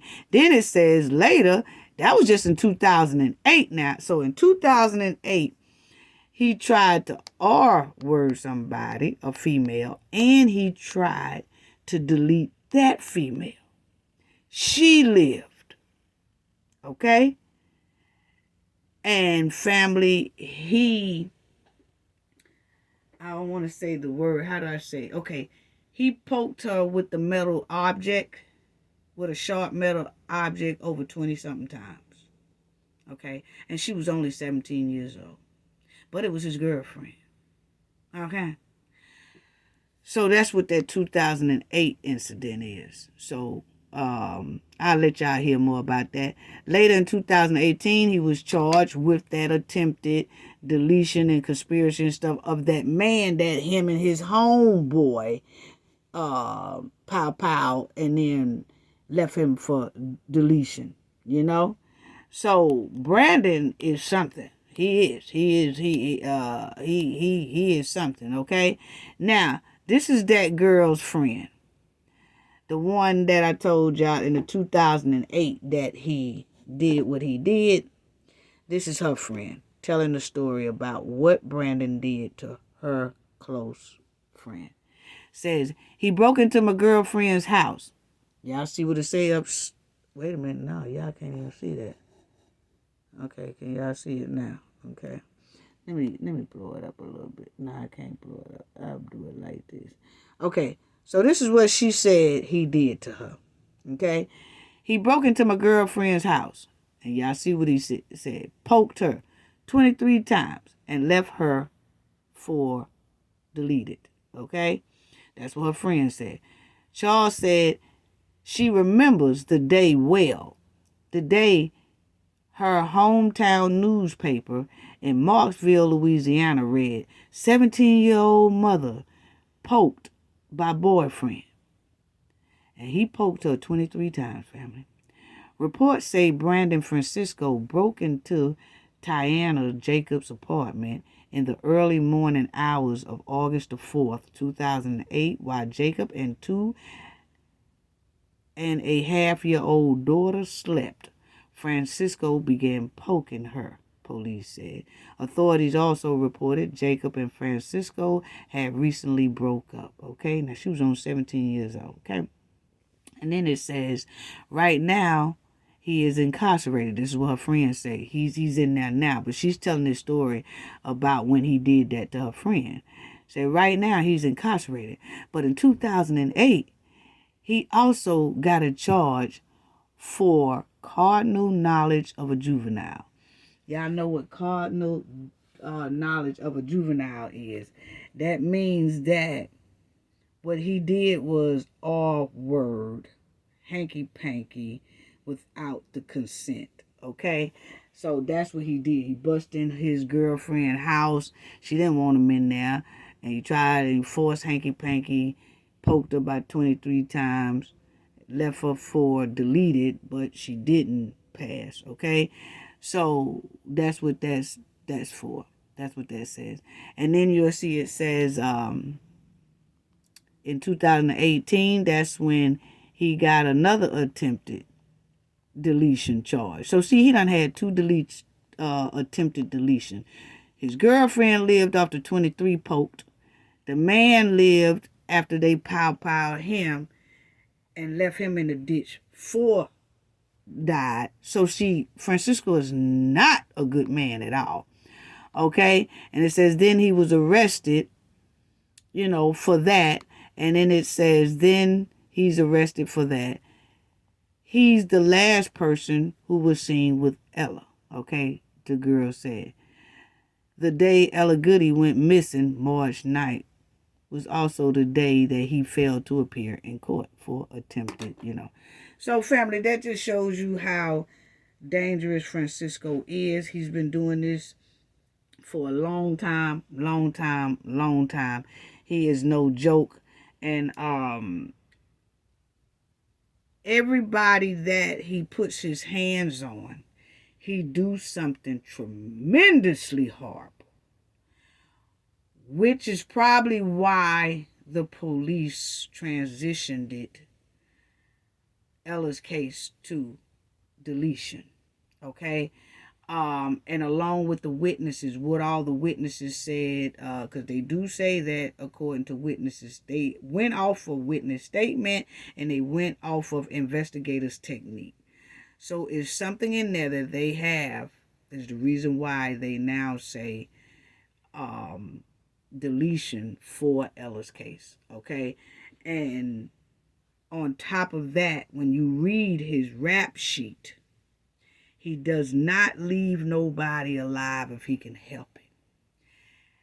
And he failed 2 attempts. Okay? He tried to do it to the girlfriend, a 17-year-old girlfriend. They tried to pow this man. They tried to get rid of him. Then he runs into Ella. Okay. So that's him. But you'll see right here, family, it says that I just want y'all to see that right quick. Y'all see right here, it says on March 25th. On March 25th, police located Francisco in the passenger seat of a tan-colored Lincoln car while stopped at a general store. Okay? Police arrested him and searched the car. They found a firearm. Okay? They found a firearm in the floorboard. Francisco was arrested for being a felon in possession of a firearm. So when he was in Missouri, family, he was pulled over. Remember I told y'all him and somebody, but he was the passenger. It was somebody else driving a tan-colored Lincoln car in Missouri. He was already in Missouri for 2 weeks, and he was riding around with this person here that drives a tan Lincoln. Okay, and when they pulled him over, Francisco Brandon had a firearm on him. Okay? The driver didn't say it was his, because if so, that charge would have been on the driver. No, they put that charge on Brandon.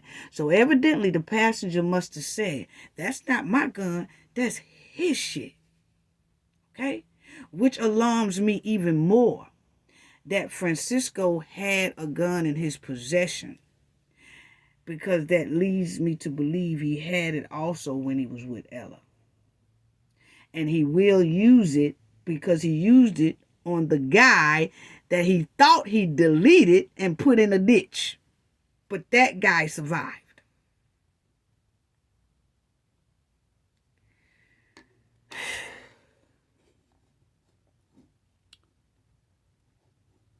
We're going to need this man to talk and tell us what happened to Ella.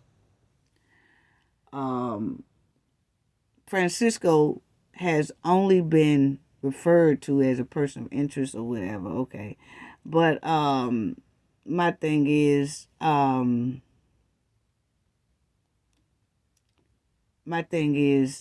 he just need to come up off the information and tell us what happened to our girl.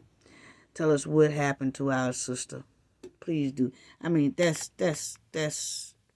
all we want, is for him to tell us what happened to her. What did he do? What did he what did he do to her?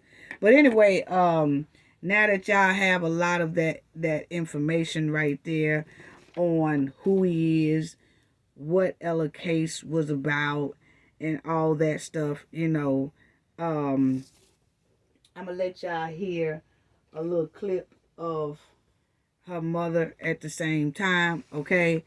Um, un unbelievable. Unbelievable. So he got a rap sheet. Francisco have a long rap sheet. He has a long rap sheet. And that rap sheet is he was taking contraband. Contraband. All this is on his rap sheet, okay? He got a long history. Contraband. Taken to and from the institutions. Meaning that he was taking drugs in and out of prisons or jails and stuff like that, okay? Transporting drugs or contraband all through the place. Ain't no telling, contraband could be anything. He could be trying to sneak in soap or sneak in whatever. But that's what he was doing. So he got that charge too, all on his record.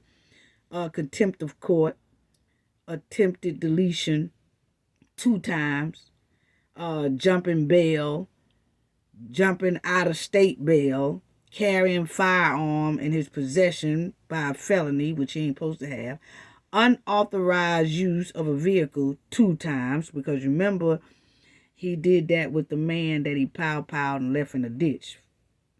And then he took Ella's car as well. So he's been unauthorized use of a vehicle 2 times. Obstruction of justice 2 times. Okay? On that guy case and on Ella's case. Okay? Assault and battery.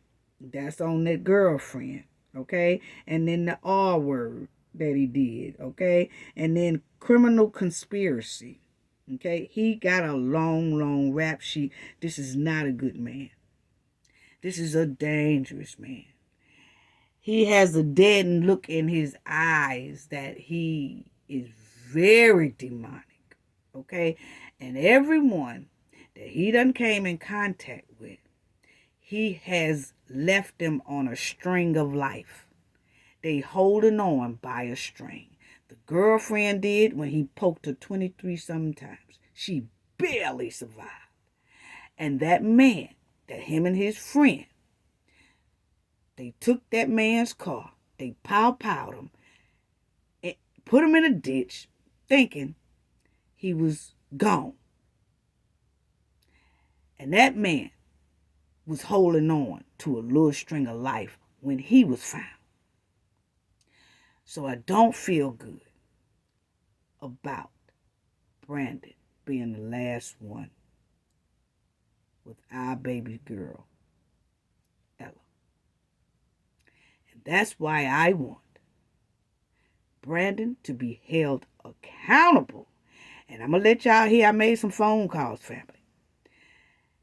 And the team made some phone calls. But Brandon needs to be held accountable.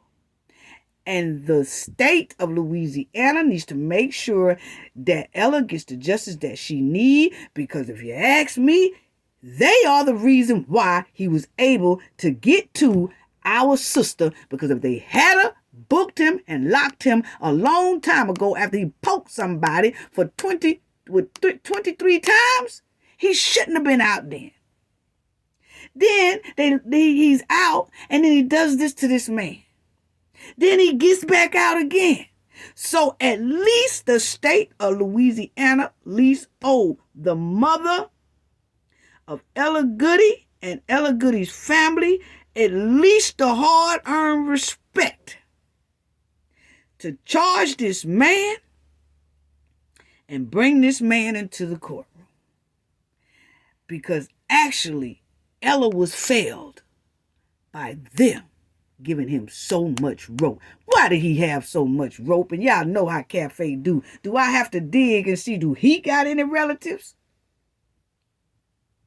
Why was this man walking through all that?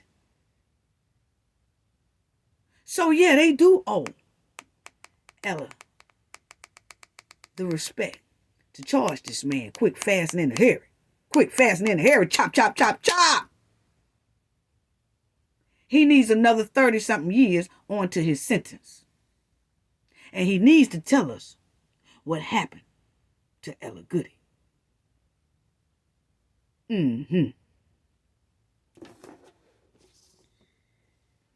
Anyway, family, listen to the mother and the godmother first. And I'm going to let y'all hear that story. Okay? This is the godmother. We are talking. And I just want y'all to hear the outcry and the pain that they have. I'm just letting y'all hear this one, but me and Ella mother do talk behind the scenes, and those I will not reveal anymore. I'll just be telling y'all what's going on, this, that, but I won't let y'all hear any more of the phone calls. But this, they wanted y'all to hear the outcry that they want, and they want us to push it out, push the story out. This man needs to be held accountable. We don't care nothing about him already sitting in no Angola prison. That ain't for Ella. He ain't sitting up there for Ella. We need him to sit on his rump knowing that he got extra time for Ella. Okay? Yeah. Mm-hmm.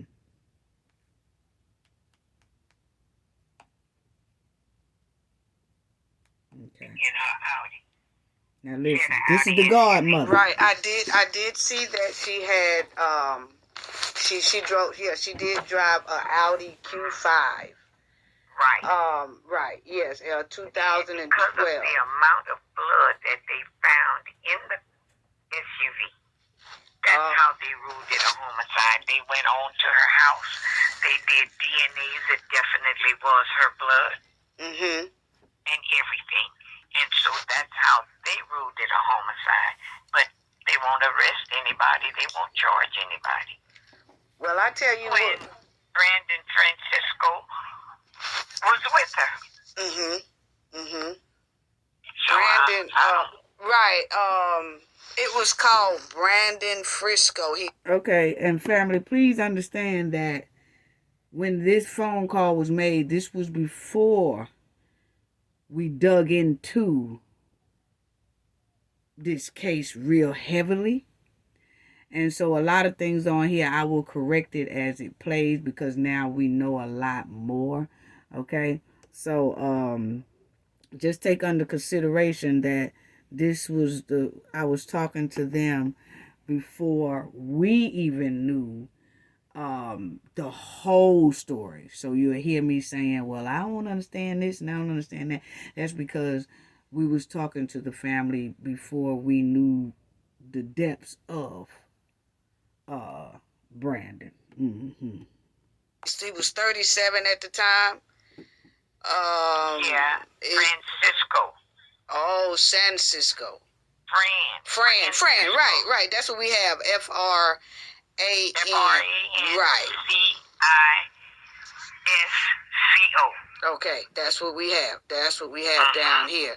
And but the article doesn't say anything about what you're telling me. It's just saying that he drove, I guess, the car up there, up north, wherever. And that she was giving him a lift, like the Uber ride or whatever she was doing. And she wasn't found anymore. And I was like, wait a minute. So when we looked more into it, then we saw, well, he's arrested, but not for her.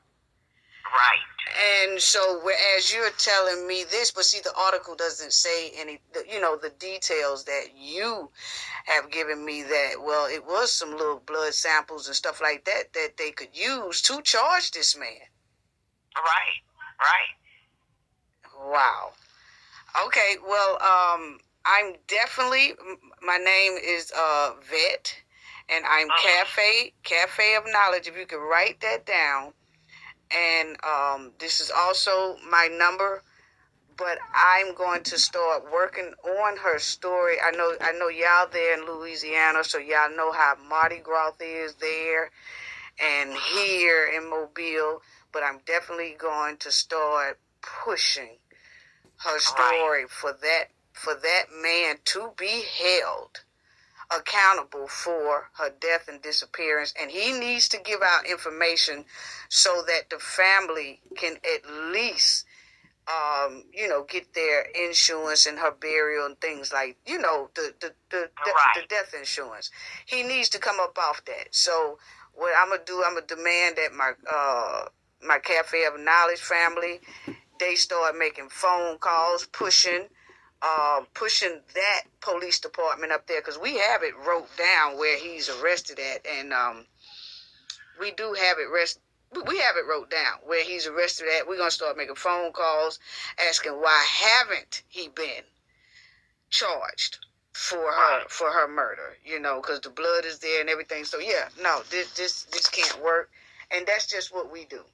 That's what we do. We work on a lot of cases like that, and we push, and we have made a tremendous difference in a lot of cases. We really have. Well, let me give you her mother's name and her mother's number. Okay, so I stopped it right there. Because I don't want y'all to hear her mother's name or her mother's number, but I'm gonna get right back to it. But the thing is, family, he needs to be held accountable. I'm sorry. Point blank, period. This is unbelievable. And my thing is, hold on, let me see if I can.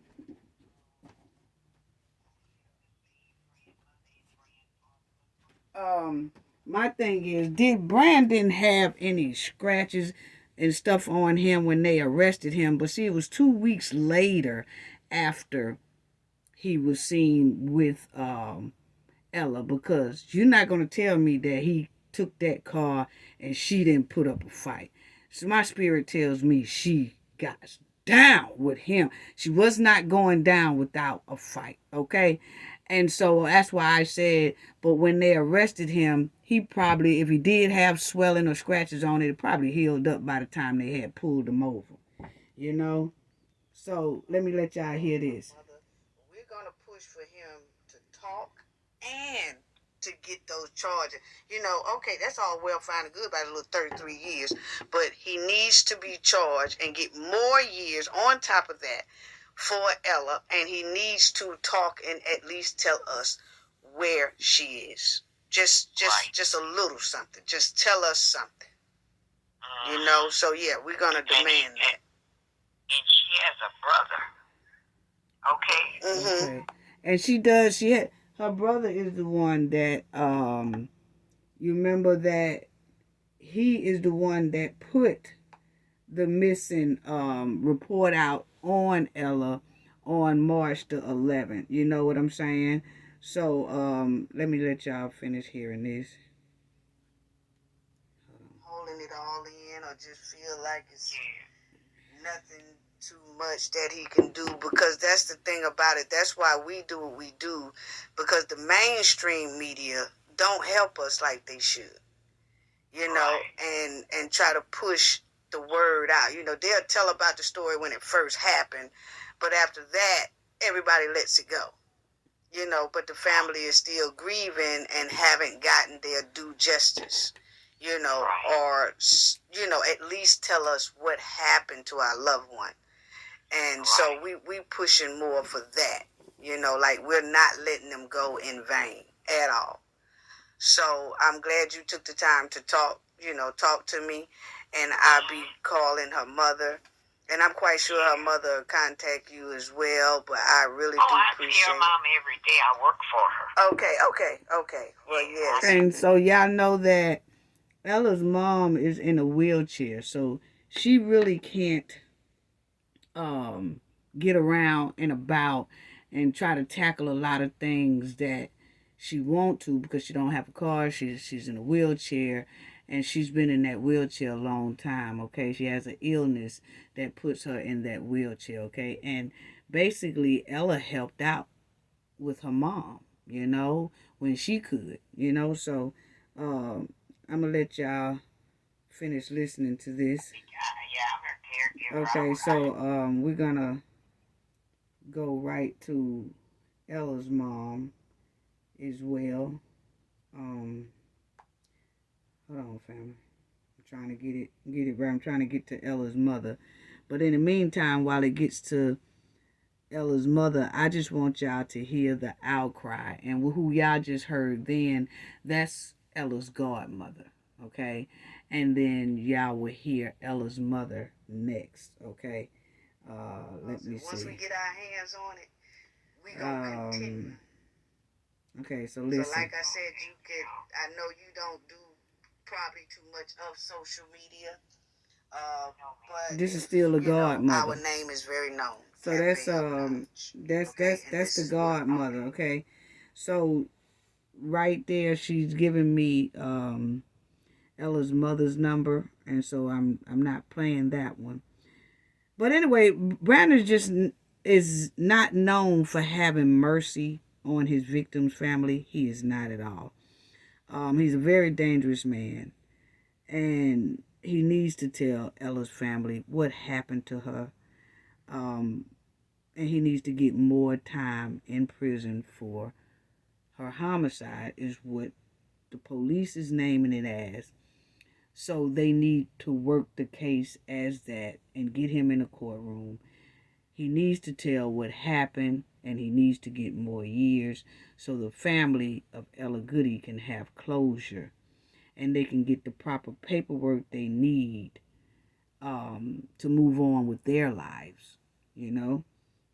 So let me I think it's on her mother. Ella's story is gonna air on my show this day, and we're gonna push. This is okay. This is Ella's mother. I could do that. Watch it too. Okay, I could see everything pertaining to her. I got it all on my phone too. Okay. You know, and I appreciate you so much because it's like we don't have nobody really trying to push it or nothing like that. Mm-hmm. And I'm in a wheelchair and stuff, so I don't have no car. I don't have the ability to go, you know, and do what I would love to do. You know what I'm saying? Right. So, would you like to tell my knowledge family anything? You don't have to be on no phone or nothing. I could do a quick recording, and if you just want to tell them that you appreciate us helping you, or I just appreciate everything people trying to do, and I just want answers. I need answers. You know, it's gonna be 2 years next month after next. It's gonna be 2 years this been going on. You know, and we no kind of results, no kind of nothing. You know. Okay. Well, we're definitely gonna push for you. We're gonna push for our sister Ella, definitely. And I will send you, I send the link to you so you could see it on the YouTube thing of her story. But we have a very close family when it comes to Cafe of Knowledge. And when I say they're going to start writing for you, they're going to start advocating for you, we're going to, call up there to where he's apprehended at. And we want to know where is his charge. He needs a charge. Why haven't he even talked? Who is questioning him? Are they still questioning him? We need to know where our sister is. Something. He just can't sit up there and do just because he's doing 33. They need to know where her phone is, where everything is. Right. Because like I said, she was doing him a favor. You know what I'm saying? Mm-hmm. You know, and how you gonna just let somebody manage like nobody cares? I don't care if it's 25 years, 30 years, that's somebody's child. Mm-hmm. That ain't somebody you could just throw on the side of the road like they ain't nobody. Right. You know? Right. Yep. You're right. And so, once again, our condolences to you. This wasn't... You know what? This is what I'm saying to you. You know, everybody be saying my condolences. I say, until I have a corpse or something to prove it, I don't, I believe in my heart that she's still here. Mm-hmm. But if you don't have no corpse to show me or nothing to prove it, how I know she's not living? That's true. You know That's true. Right. See, because I gotta keep the faith. I can't just assume because they said that.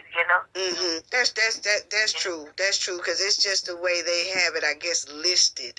Yeah, but I'm saying, a mother knows. Right. You know what I'm saying? Right. A mother knows. You're right. You're right. So we're gonna see. He gonna tell us where she is. You know what I'm saying? He needs to. Rather she's a. And family on that side, this was the first call that me and Ella mother had, and we've had several calls after that as well, which I'm not gonna talk about that. Nobody hears those. Like I said, I'm only letting people hear this because I want y'all to feel and hear the outcry of her family, her godmother, and her mother, okay? But in that, that's a mother's love. And she said, she didn't want anyone saying my condolences because she don't have a body or anything yet. And I was, and that's the first call right there that you hear. But we did talk again, and I was trying to explain that once police put homicide, then we have to push it as that. Because if they're saying homicide, but then you come behind them and say, nah, because I believe she's still here, that's when they stop pushing. Because see, now they're thinking that you might know where she could be or that she's still alive or something. And then they say, well, we ruled it a homicide, but she thinks she still has breath in her body. So, hey, maybe she'll call one day. And they put that file clean up under the basket. Okay? Sometimes. So when they label it as homicide or deletion, you want to kind of leave it at that. And in the inside, you say to yourself, my baby is still here. I feel like they're still here, and I'm going to pray on it, and maybe one day they'll be found. But you do that on the inside, family, because once the police has ruled it as deletion, you want them to push for it as that. And then that's when they do more of a push because they're trying to find a lot of evidence. They're trying to get it, and then you help push as well, and your family help push. But when you say, nah, I don't believe they gone, and then the police bag up a little bit, and it's sad to hear that, but sometimes they will. Not all the time, but sometimes they will. But you don't want to let that sometime they will be your case. They handle it. So when they label it at that, don't combat them. Okay? Make them come up off that evidence that proves that. Okay? And the only way to make them come off that evidence to prove that is you have to push for that. Okay? So we did talk about that on the second one. But anyway, let y'all finish listening to it. Around the corner from him or something. He gonna have to let us know something. Because I don't care if they would have to put him under hypnosis. There's no way to find out something. There's no way you don't know nothing. That's all I'm saying. You're right. And so I appreciate you just at least taking the time. And I was telling her godmother the same thing. I said the mainstream media, they'll cover the story when it first happened. And after that, nobody comes back to check. Nobody comes back. That should not be, because if I have anything to do with it and I could get some help, they're going to have a alert for adults as well as Amber, like for children. Adults is important too, because you know what? This been happening too much all over the state. And something needs to be done about it, and we need to complain to the legislature because they're going to schools, they're shooting up schools, and all that. This is too much. Right. But you see, Black lives do matter. But now people disappearing like that and nothing is being done, and y'all can't get the guns off the streets. Come on now. Right. And I appreciate those shows because I watch them every day and I cry when I be seeing other stories on there because everybody loves their family no matter what they are. They do.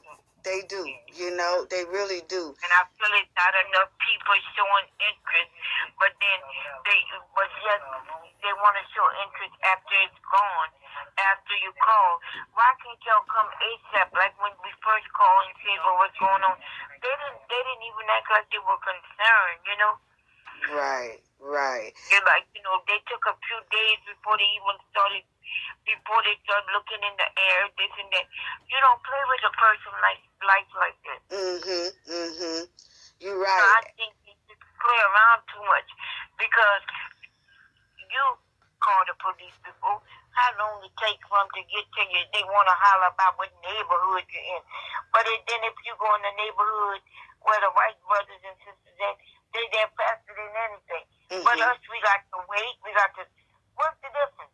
Y'all there to protect and serve. What y'all really doing? Right. You know what I'm saying?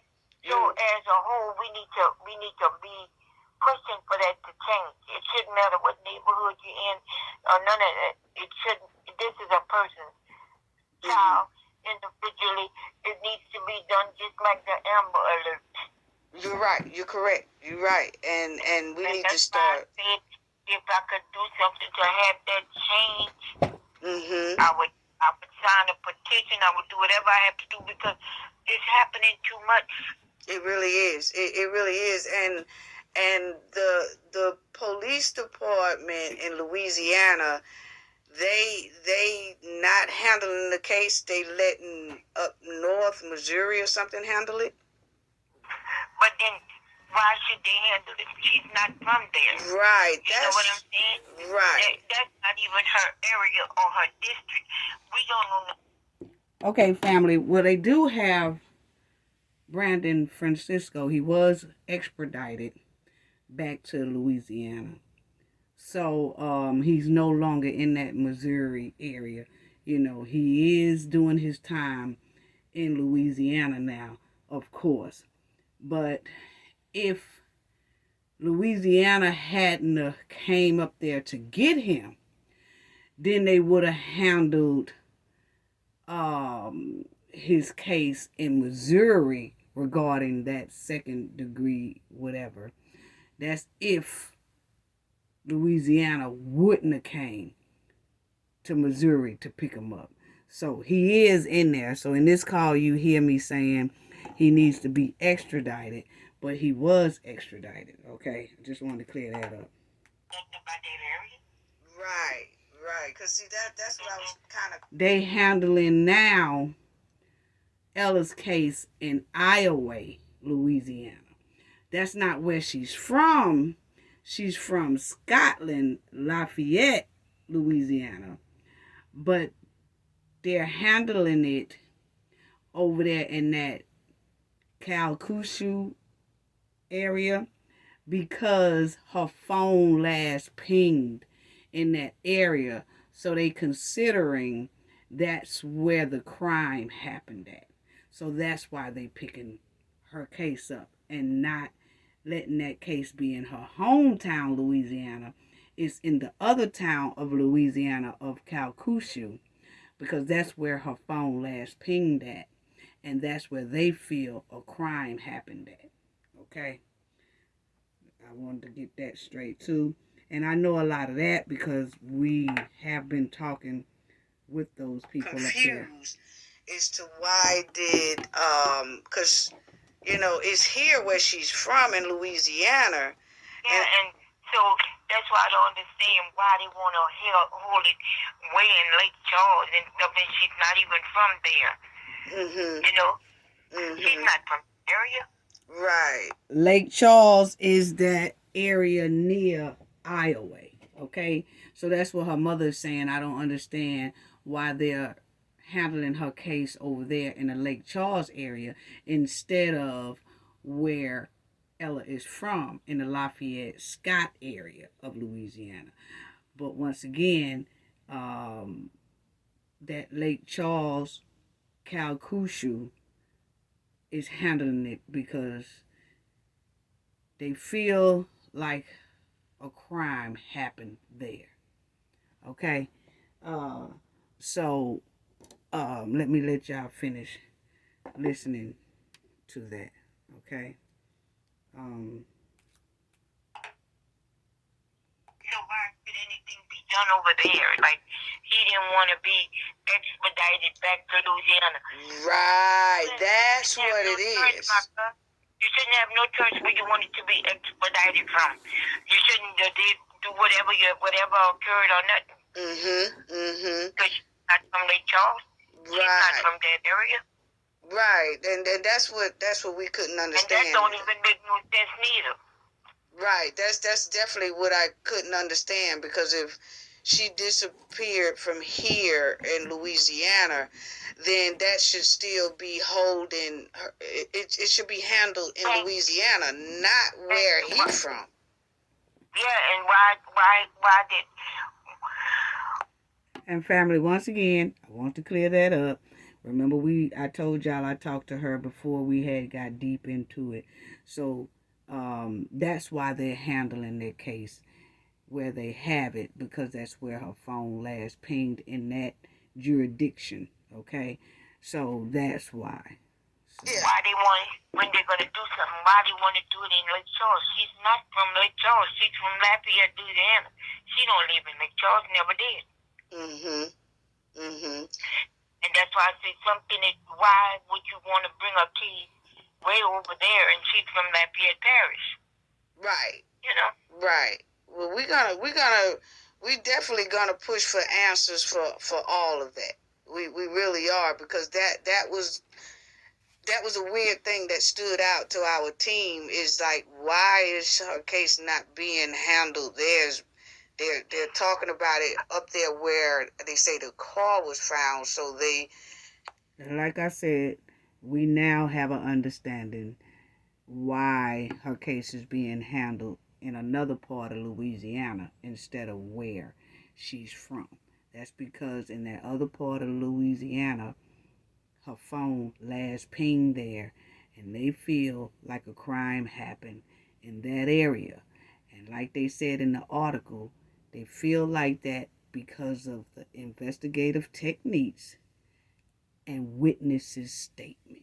What those witnesses' statements are and all that, we won't know until we push for them to bring Brandon back into court for Ella's case. That's when all that information will come out. Okay? So I just wanted to get that understanding there. Have to do everything there. I was like, no, she's not from there. She's not from there. Right. And he ain't from there. Right. Okay, so we definitely check that out too and see why is that, because that's something weird about that one. Yeah, I don't know. It don't even add up right. You know what I'm saying? It doesn't. Because when they did go search, they say they search in that area because that's where her phone ping last. You know? That's where her phone ping last. Okay, but where is her phone? Where's her phone? Y'all find her vehicle? Where's her phone? Where's her wallet? Where's her personal stuff? Somebody have it. Somebody did something with it. Right. How you got the vehicle? I know damn well she didn't give it to him. Right. So that's where her... the pieces are not fitting in. Something is not right in the situation. Y'all heard Mama got hot then. Mama said, I know damn well she didn't give it to him. I know that's right, Mama. No, she didn't. And she whooped his head, too, while he was trying to do what he did. Yeah, she didn't go down without a fight. I feel she did. It's not. And just because her phone pinged in that area, that still doesn't, that's not where she's from. That's not where she's from. No, but they claim that's... Okay, family. You know, I was wondering that too, and we did a lot of phone calls down there. And that's when, just a ping, I was wondering, okay, just a ping, but why is that whole county handling her case? And that's when the knowledge team sat down, because we have a lot of different people on our team, and that's when they said the way it's looking is that they most likely feel a crime happened in that area. And when a crime happened in that area, that's where who handles it. Just say if, okay, I have 3 different states that we reside in because we travel so much. But just say in New York, I'm from New York, but say if I go to Louisiana and something happens to me, a crime happens to me, New York cannot handle that crime. Okay? The state that I was in has to handle the crime that it happened at. Okay? And even if you're living in the same state, say if Mississippi Shoe, say it's a town called Mississippi Shoe, and then you got a town called Mississippi High Heel Shoe. Well, if I leave from Mississippi Shoe, where I stay and live at, and I go to Mississippi High Heel Shoe City, and a crime happens to me there, Mississippi High Heel Shoe has to handle that. Not Mississippi Shoe, where I live at, reside in, and all that. Okay? So we have to get that understanding. And that's why her case is most likely handled in that state. Because they feel very strongly that a crime with her happened there between her and that savage up on that screen. Okay? And that's where it has to. You can't move a crime scene investigation that happened in one city to another city if it didn't happen in that other city. Okay? So, let's just get that. They went to search that particular area because that was the last ping that they got from on her phone. But then, why you not questioning where her phone is and where she is? But then all of a sudden, y'all gonna come up with is a homicide. How did you come to that conclusion?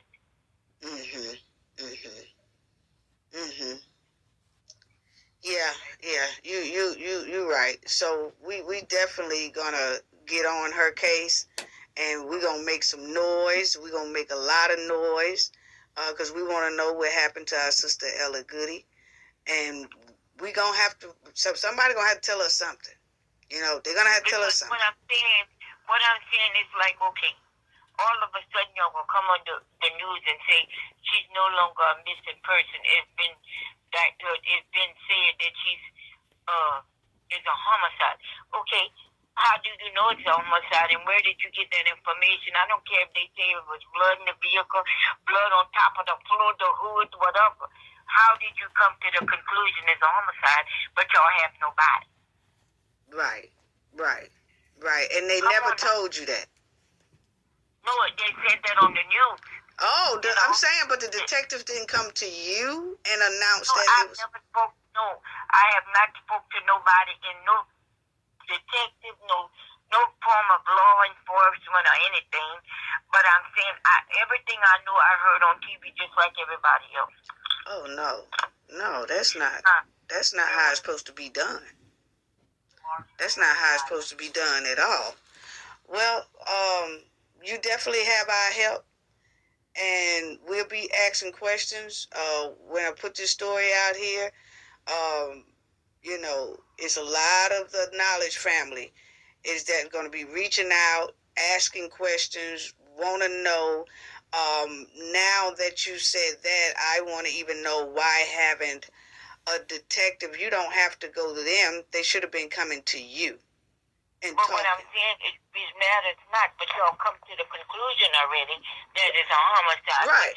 I don't have no proof of that or anything, but then before they could even get it hot off the press, say like the newspaper say, oh, it's a homicide. Mm-hmm. But how did you come up with that conclusion? Where's your evidence? What, and all of that. Right. And yeah. Okay, and so I'm with her mother on that. But after we got to digging and things, it definitely looked like, you remember when they had in that article, investigators' technique. So something went down with that investigator technique. And you remember we said something about the dogs was out there that know how to sniff out electronics and things like that. I let y'all see that article. Then it said a witness statement. That they will not tell the public until that comes out in court. But whatever they have was strong enough to say homicide. And that's why we want Francisco to come into that courtroom to tell what happened.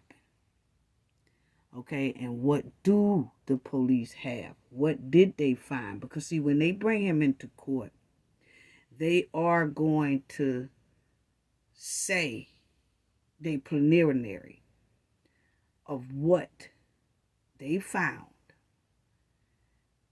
That's the reason why they set up a grand jury. Remember, I showed y'all the article.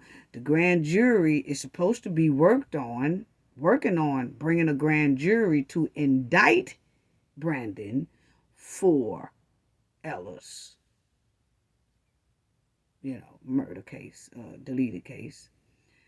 So if they're picking the grand jury, which has taken them a year so far, so that's why we're pushing phone calls to see, hey, when are y'all gonna do that? Hey, when are y'all gonna do that? Hey, when are y'all gonna do that? Hey, when are y'all gonna do that?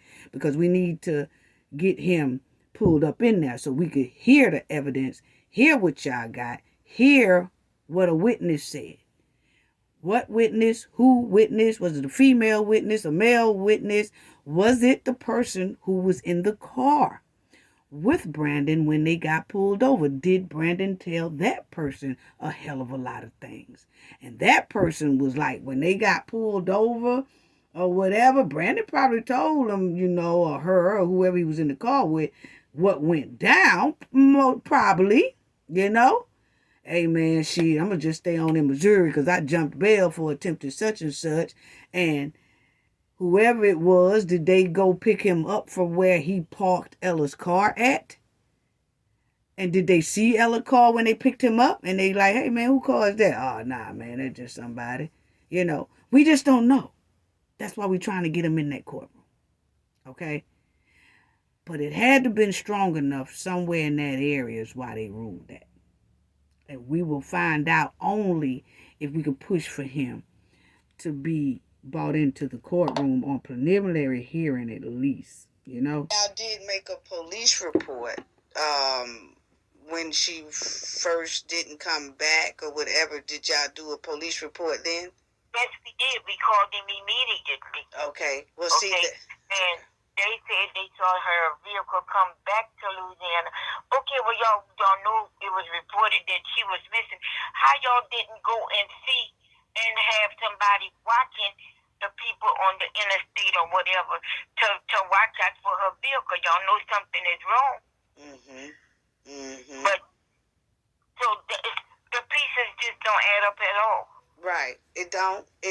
And we definitely gonna see if we can get some answers for you, because I know, like you said, you're in a wheelchair. You can't rip and run and move around like that. Like it's a lot I know you want to do, but you're not able to do at this time. No, ma'am. So, right. So we gonna help you take that load off. And I sure do appreciate it, because at least as long as somebody trying to keep her name alive out there, we can probably get some answers. Because, they charged him 30 years for things he did before, but it's like they act like it's nothing with this, like she is just You know? Yeah, yeah. Well, we're gonna make sure that they know she is loved, and she's loved very hard, and we want answers. We want him to have charges for her. We want him to tell us somebody needs to be talking to him, interrogating him, or whatever they have to do, because we want to know, where is she? He was last seen with her. We want to know about it. You know, we want to know about it.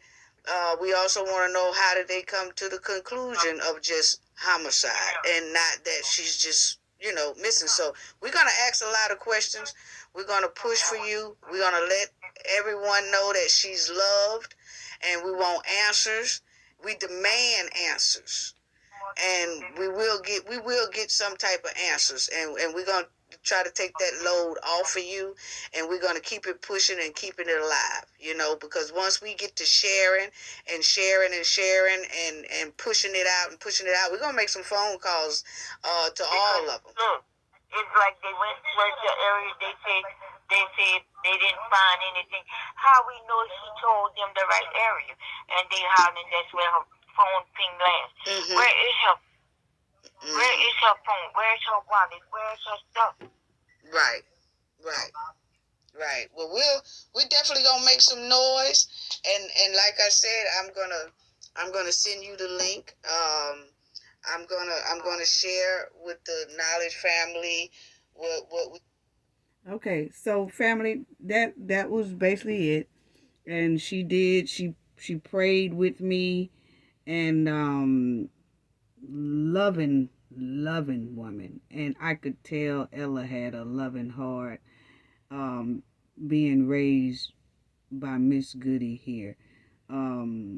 Unbelievable heart, and I really do appreciate her. She's so thankful for us pushing Ella's story out and trying to find answers for her and her family. So, and Ella has 2 kids as well, 2 teenagers. And so they need closure. They need answers, And so we really going to keep pushing on that. So family, what I did was, me and the team, we got together and I did try to call. Okay, so listen to this. Emergency, press 1 now. This is Louisiana's State Police. In Alexandria, Louisiana. Please listen carefully to the following menu options. Press 2 for the hazmat hotline. To purchase a crash report or for citation information, press 1. For information on trailer stamps, press 2. About public education, I called, and we got right on the horn. For communication.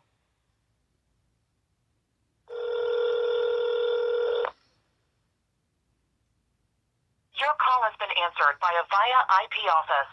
Extension 59. Okay. So they send me to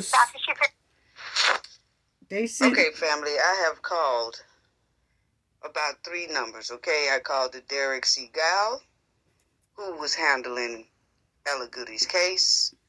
No answer there, as y'all heard, no answer. Second call, I called the Paris police jury, which they said who has her case in hand. Mm-hmm. And then they said, no, we don't. So now they directed me to the DA's office. So we're going to try the DA's office, and I want y'all to just hold on 1 second, because I have to let them know that I'm recording before I do record, okay? Before I, let y'all listen in. So, okay. So we're going to try another phone call, so just hold on, family, okay? Okay, so this is where I make another phone call, family. Now, family, they got me on hold now. Mm-hmm. Okay, family, I am back. I did talk to someone in the DA's office at the Paris Police Jury Department. I guess that's where it's at, but I did call there. Finally got someone that is supposed to be handling Ella Goodie's case. Her name is Amber, and it's Dabodox. I don't know. It's THIBOBUAEX. That person should be calling the Cafe of Knowledge and her team back tomorrow morning. So, this will conclude this here recording of that. And in the morning, I can only let y'all hear it if they agree to the phone call being recorded. If not, I will tell y'all what they said anyway. So, we'll see what they say in the morning, family. Okay, bye-bye. Okay, so that was me doing that phone call, okay? And when you heard me say the Amber, they told me that Amber, district attorney, is handling Ella's case, okay? So as you see it'll say, that's the Calcouchous Parish District Attorney's Office. You'll see they say they're going left to right, okay? They're going left to right. Left to right. They're going left to right. Oh, left. Wait a minute, family, because the phone is opposite. Okay, they're going left to right. So you go all the way down, and this is right here, Amber Theodox. That's her, okay? Right here. Y'all see the name. That's why I try to spell it to y'all or whatever. But that's who they say will contact me. No. Right here. This is her. Okay. So that's who's supposed to be contacting me back. Okay. So, whatever. Yeah, anyway, that's who's supposed to be contacting us back. That's who's handling Amber's case. Ella's case. I'm talking about Amber. That's the district attorney lady, litigation lady name, okay? But yeah, so we did, okay? And so then this was the next call for the next day that, of course, I was trying to get him. And here it goes. Hey, family, I forgot to tell y'all this. Doing these phone calls, okay? I tried to Derek Senegal, public information officer who was on the interviews talking about Ella's case when it first happened. No success there. And then the Paris Police Jury Department, where I just let y'all know that the Amber is supposed to be calling me back tomorrow. But actually, when I called, nobody can really, they remember it, but it's not together. You see what I'm saying, family? It's as if it's who? And you say Ella Goodie. They look it up. Oh, that's not us. Let me transfer you here. They transfer me there. Who you want to? I say Ella Goodie, Brandon Francisco. That case was going on with it. Oh, that's not us. Let me transfer you. Yeah, that's what they were doing, family. So it's given that Ella's case has not even been looked at. I mean, that's just my opinion. I'm that's just me. I'm gonna tell it like it is. But we will see finally about the fourth transfer around through, I guess, that department of that area. They finally said, oh, that's Amber would be handling that case. That's her right so here. that's why we name. will be waiting on Amber to call us back in the morning. Okay, they said she's not in the office today, Right here. but she will be back in the morning. So we'll wait on Amber to call us back. If Amber don't call us back, then we'll talk about it, family. But that's what I just wanted to say, and I wanted to just say it right now while it's fresh on my mind, you know, while I'm waiting on her to call. So then, the next morning, I waited for Amber, and Amber did not call me. So this is that. This is the next morning. Day 2, family. Day 2. Day 2. Amber didn't call back like she said she would. Is not available to take your call. Please leave a message after the tone. Press the pound key to end recording. Yes, Amber, we was trying to get an update on Ella Goodie case regarding Brandon Francisco. Can you please give us a call? This is like our 3rd day. I'm not getting any type of response, and I was trying to get a response from you guys before we go public and live about this situation. So can you call us back at 678? Okay, so now y'all know that that's what I did, okay? So now, for returning our call. Thank you so much. So Bye-bye. Now I gave her a special thanks in advance for returning our call. Again, okay? Y'all see that? Hold on. The Amber, when you call, they do not return calls. And this is the 3rd day. And it seems as if Ella Goodies, this is the impression I'm getting, that when you call about this case, it's no sense of urgency of getting back to people regarding Ella Goodie's case. So, you know, we'll give it for the rest of the day, and then after that, we'll talk among the Knowledge family and see what the next steps could be to get some... Okay, to get some straightening. That's all. Okay. So I did do that. So as you see, when I left that voice message on Amber, Dabadoc, whatever it is down there, and I said this was my 3rd day, and before I, kind of basically pull up the garage and let out the bumper cars, we would like to hear some type of response. When I tell you, family, it wasn't 10 minutes after that there phone call. Someone quickly called back, okay? It was a Crystal. Crystal said Amber has been out of the office because Amber's kid is sick. She said Amber been out of the office because her kid is sick. And she won't be back until, next week.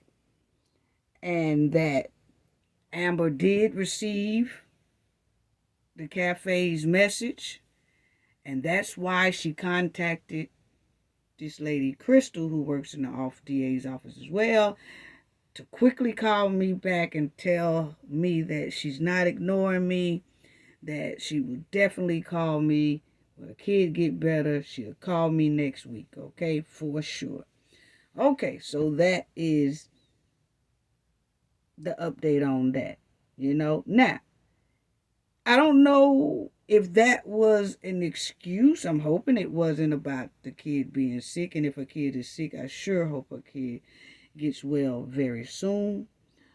Or was it a put off to get Ella's file back out and get to getting it so they'll be able to tell the Knowledge team and Cafe something next week? Either or, we glad we was able to get a response, because that's something, as y'all heard, Ella Goodie's mother said she has never got a chance to talk to any authorities regarding Ella's case. But we did get a breakthrough. And she will be calling me back. Okay? And when she called back, I will let the Knowledge family know, and definitely let Ella's mother know what Amber said regarding Ella's case and where Ella's case stands and what's going to go down with Brandon Francisco regarding Ella's case, okay? So we will take it either or, but I'm just glad that she called back. I got to give her props for that. Even though she wasn't able to call me back, she contacted somebody in that office and told somebody in that office to call Cafe back very quickly. And they did that. Okay? And they told me that she will be getting back with me next week because she's out of the office for the week because her kid is not feeling well. So we hope her kid gets better soon, and we will be talking to her soon. So I just want to give her props on that. Okay. I did want to show y'all some more, but this video here is going a little bit too long, for real, for real. But I wanted to show y'all too, Brandon Francisco's, you know, this is where Brandon, you know, this is the area that Iowa that Ella's phone and activities all stopped right here. And then old Brandon stinking rump, he done went towards Texas at one time. And then the next thing he went towards the Houston area. Then he winds up way up here in the far north Dallas area, okay? All in Ella's car. But Ella's activities of her phone or whatever has stopped here. And they say, according to the investigators' techniques and witnesses, Ella was most likely still here in this area. Okay? But we'll find that out when we can get him to go to court. Then you know he traveled from that he came from North Fort, Texas, and they caught him going back into Louisiana for some reason. He went back off into Louisiana. Then he headed up to Missouri. Okay, and that's where he got apprehended at. Okay, so this is Iowa, and this is where she was last pinged from, and that's up there. Okay, as you see here, this is how he was most likely traveling. But he came back into Louisiana for something. He came back, and we get more into that family. Y'all already know how the Knowledge family do. We gonna break some of this down on the travel, on what we most likely feel that happened according to the facts of the sheets and stuff. But this is where she's from over here, and then he winds up taking her here, and that's where everything stops. Everything stops right there in Iowa. Okay, and this is where he is from. See, she stayed right here. So when he called her, she most likely met him. He lives up here in Monjour, Louisiana. And she's down here. So when he called for that ride, she most likely met him because he has some relatives in Cottonport, Louisiana. And he have some relatives in this Bunkie, Louisiana.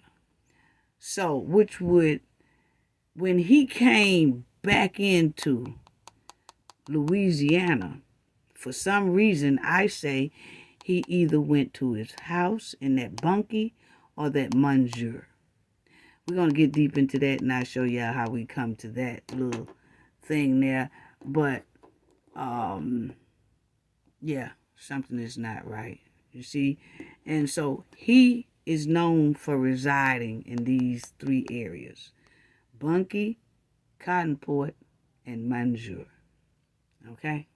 Yes. Yes, he is. Yes, he is. So, that area there, I don't like that Iowa area because that Iowa area has a lot of, it has a lake. It has a lake that I'm not comfortable with at all. At all. I'm not comfortable with knowing that Brandon was with her in this travel, because somewhere in here, that's Iowa, and Iowa way is full of a long river, and that's where those officers and stuff said her phone last pinged in that area. And that river is over 323 miles long. As y'all see, it says that travelers along the Iowa Great River Road will discover natural beauty, fascinating communities. So it goes along like a water, and he is from there, so he knows that, you know. So why did he just go to that particular area, and all of a sudden all her activity stops? Okay, and then you'll see here it says it forms approximately 20 miles of the border between Iowa, and Missouri before joining the Mississippi. Okay, so that's a lot of water. But in that certain area there is where everything stopped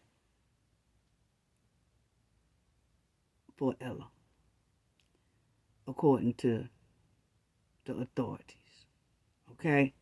And I don't think he traveled from Iowa to Texas with Ella. It's something in my heart said he did not. He took a car and he did all that traveling towards Houston, then went up towards Dallas, and then a car's cart coming back from Dallas back into Louisiana. That's when I think he went to his house, and from there he shot up to Missouri. Okay, and we'll break all that stuff down as well.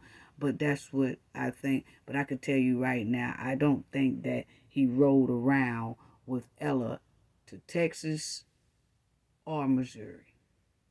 Okay? And Missouri, Iowa, that Iowa River area is a very dangerous area. It's full of animals, poisonous animals, deadly animals, a lot of different things, you know, and I'm just not feeling it. So that's how come me and the team got on the horn to hurry up and get this savage brought back in the court.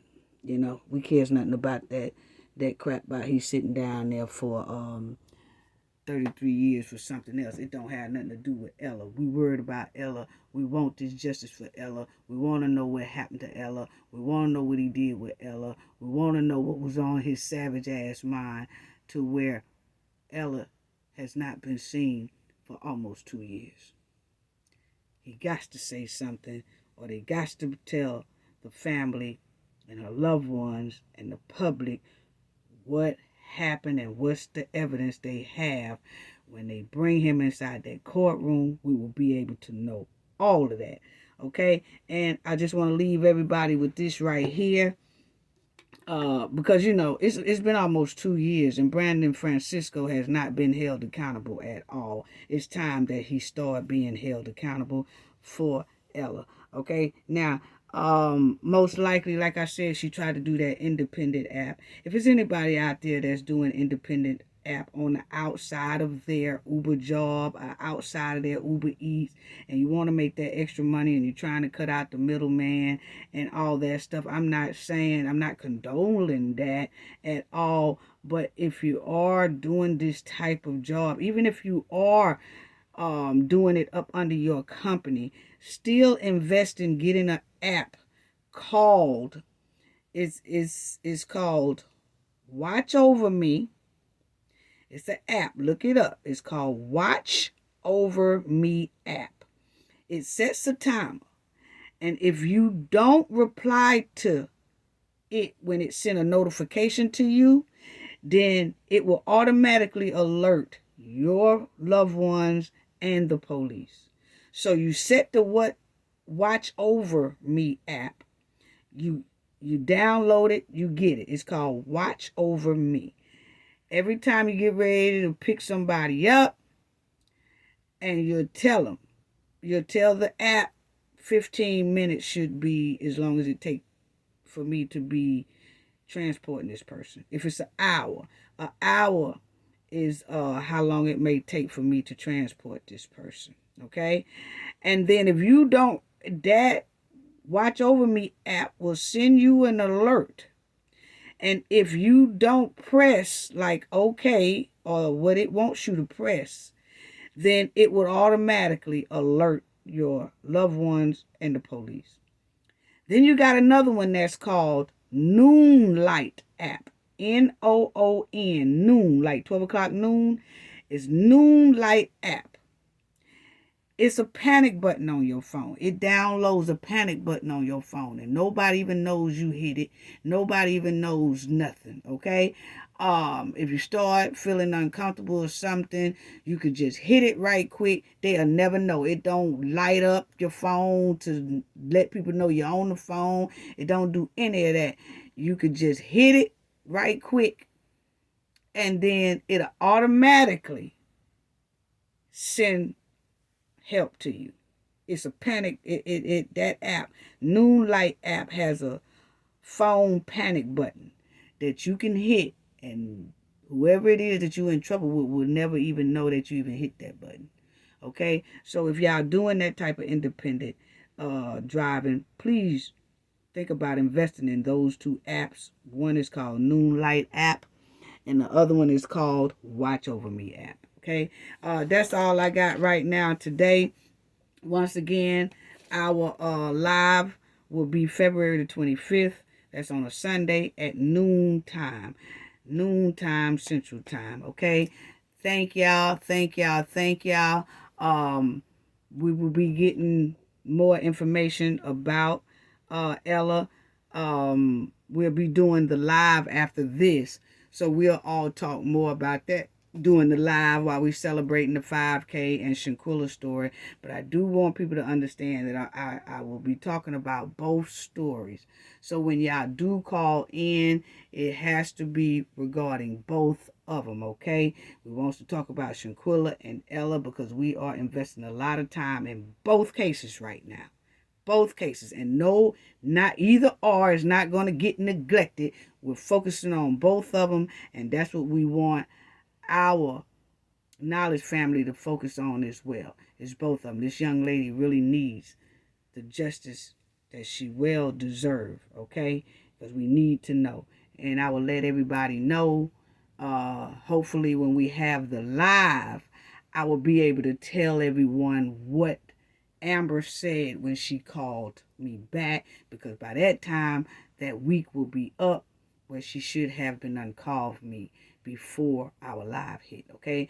Thank y'all. Love y'all. Sending love to everyone.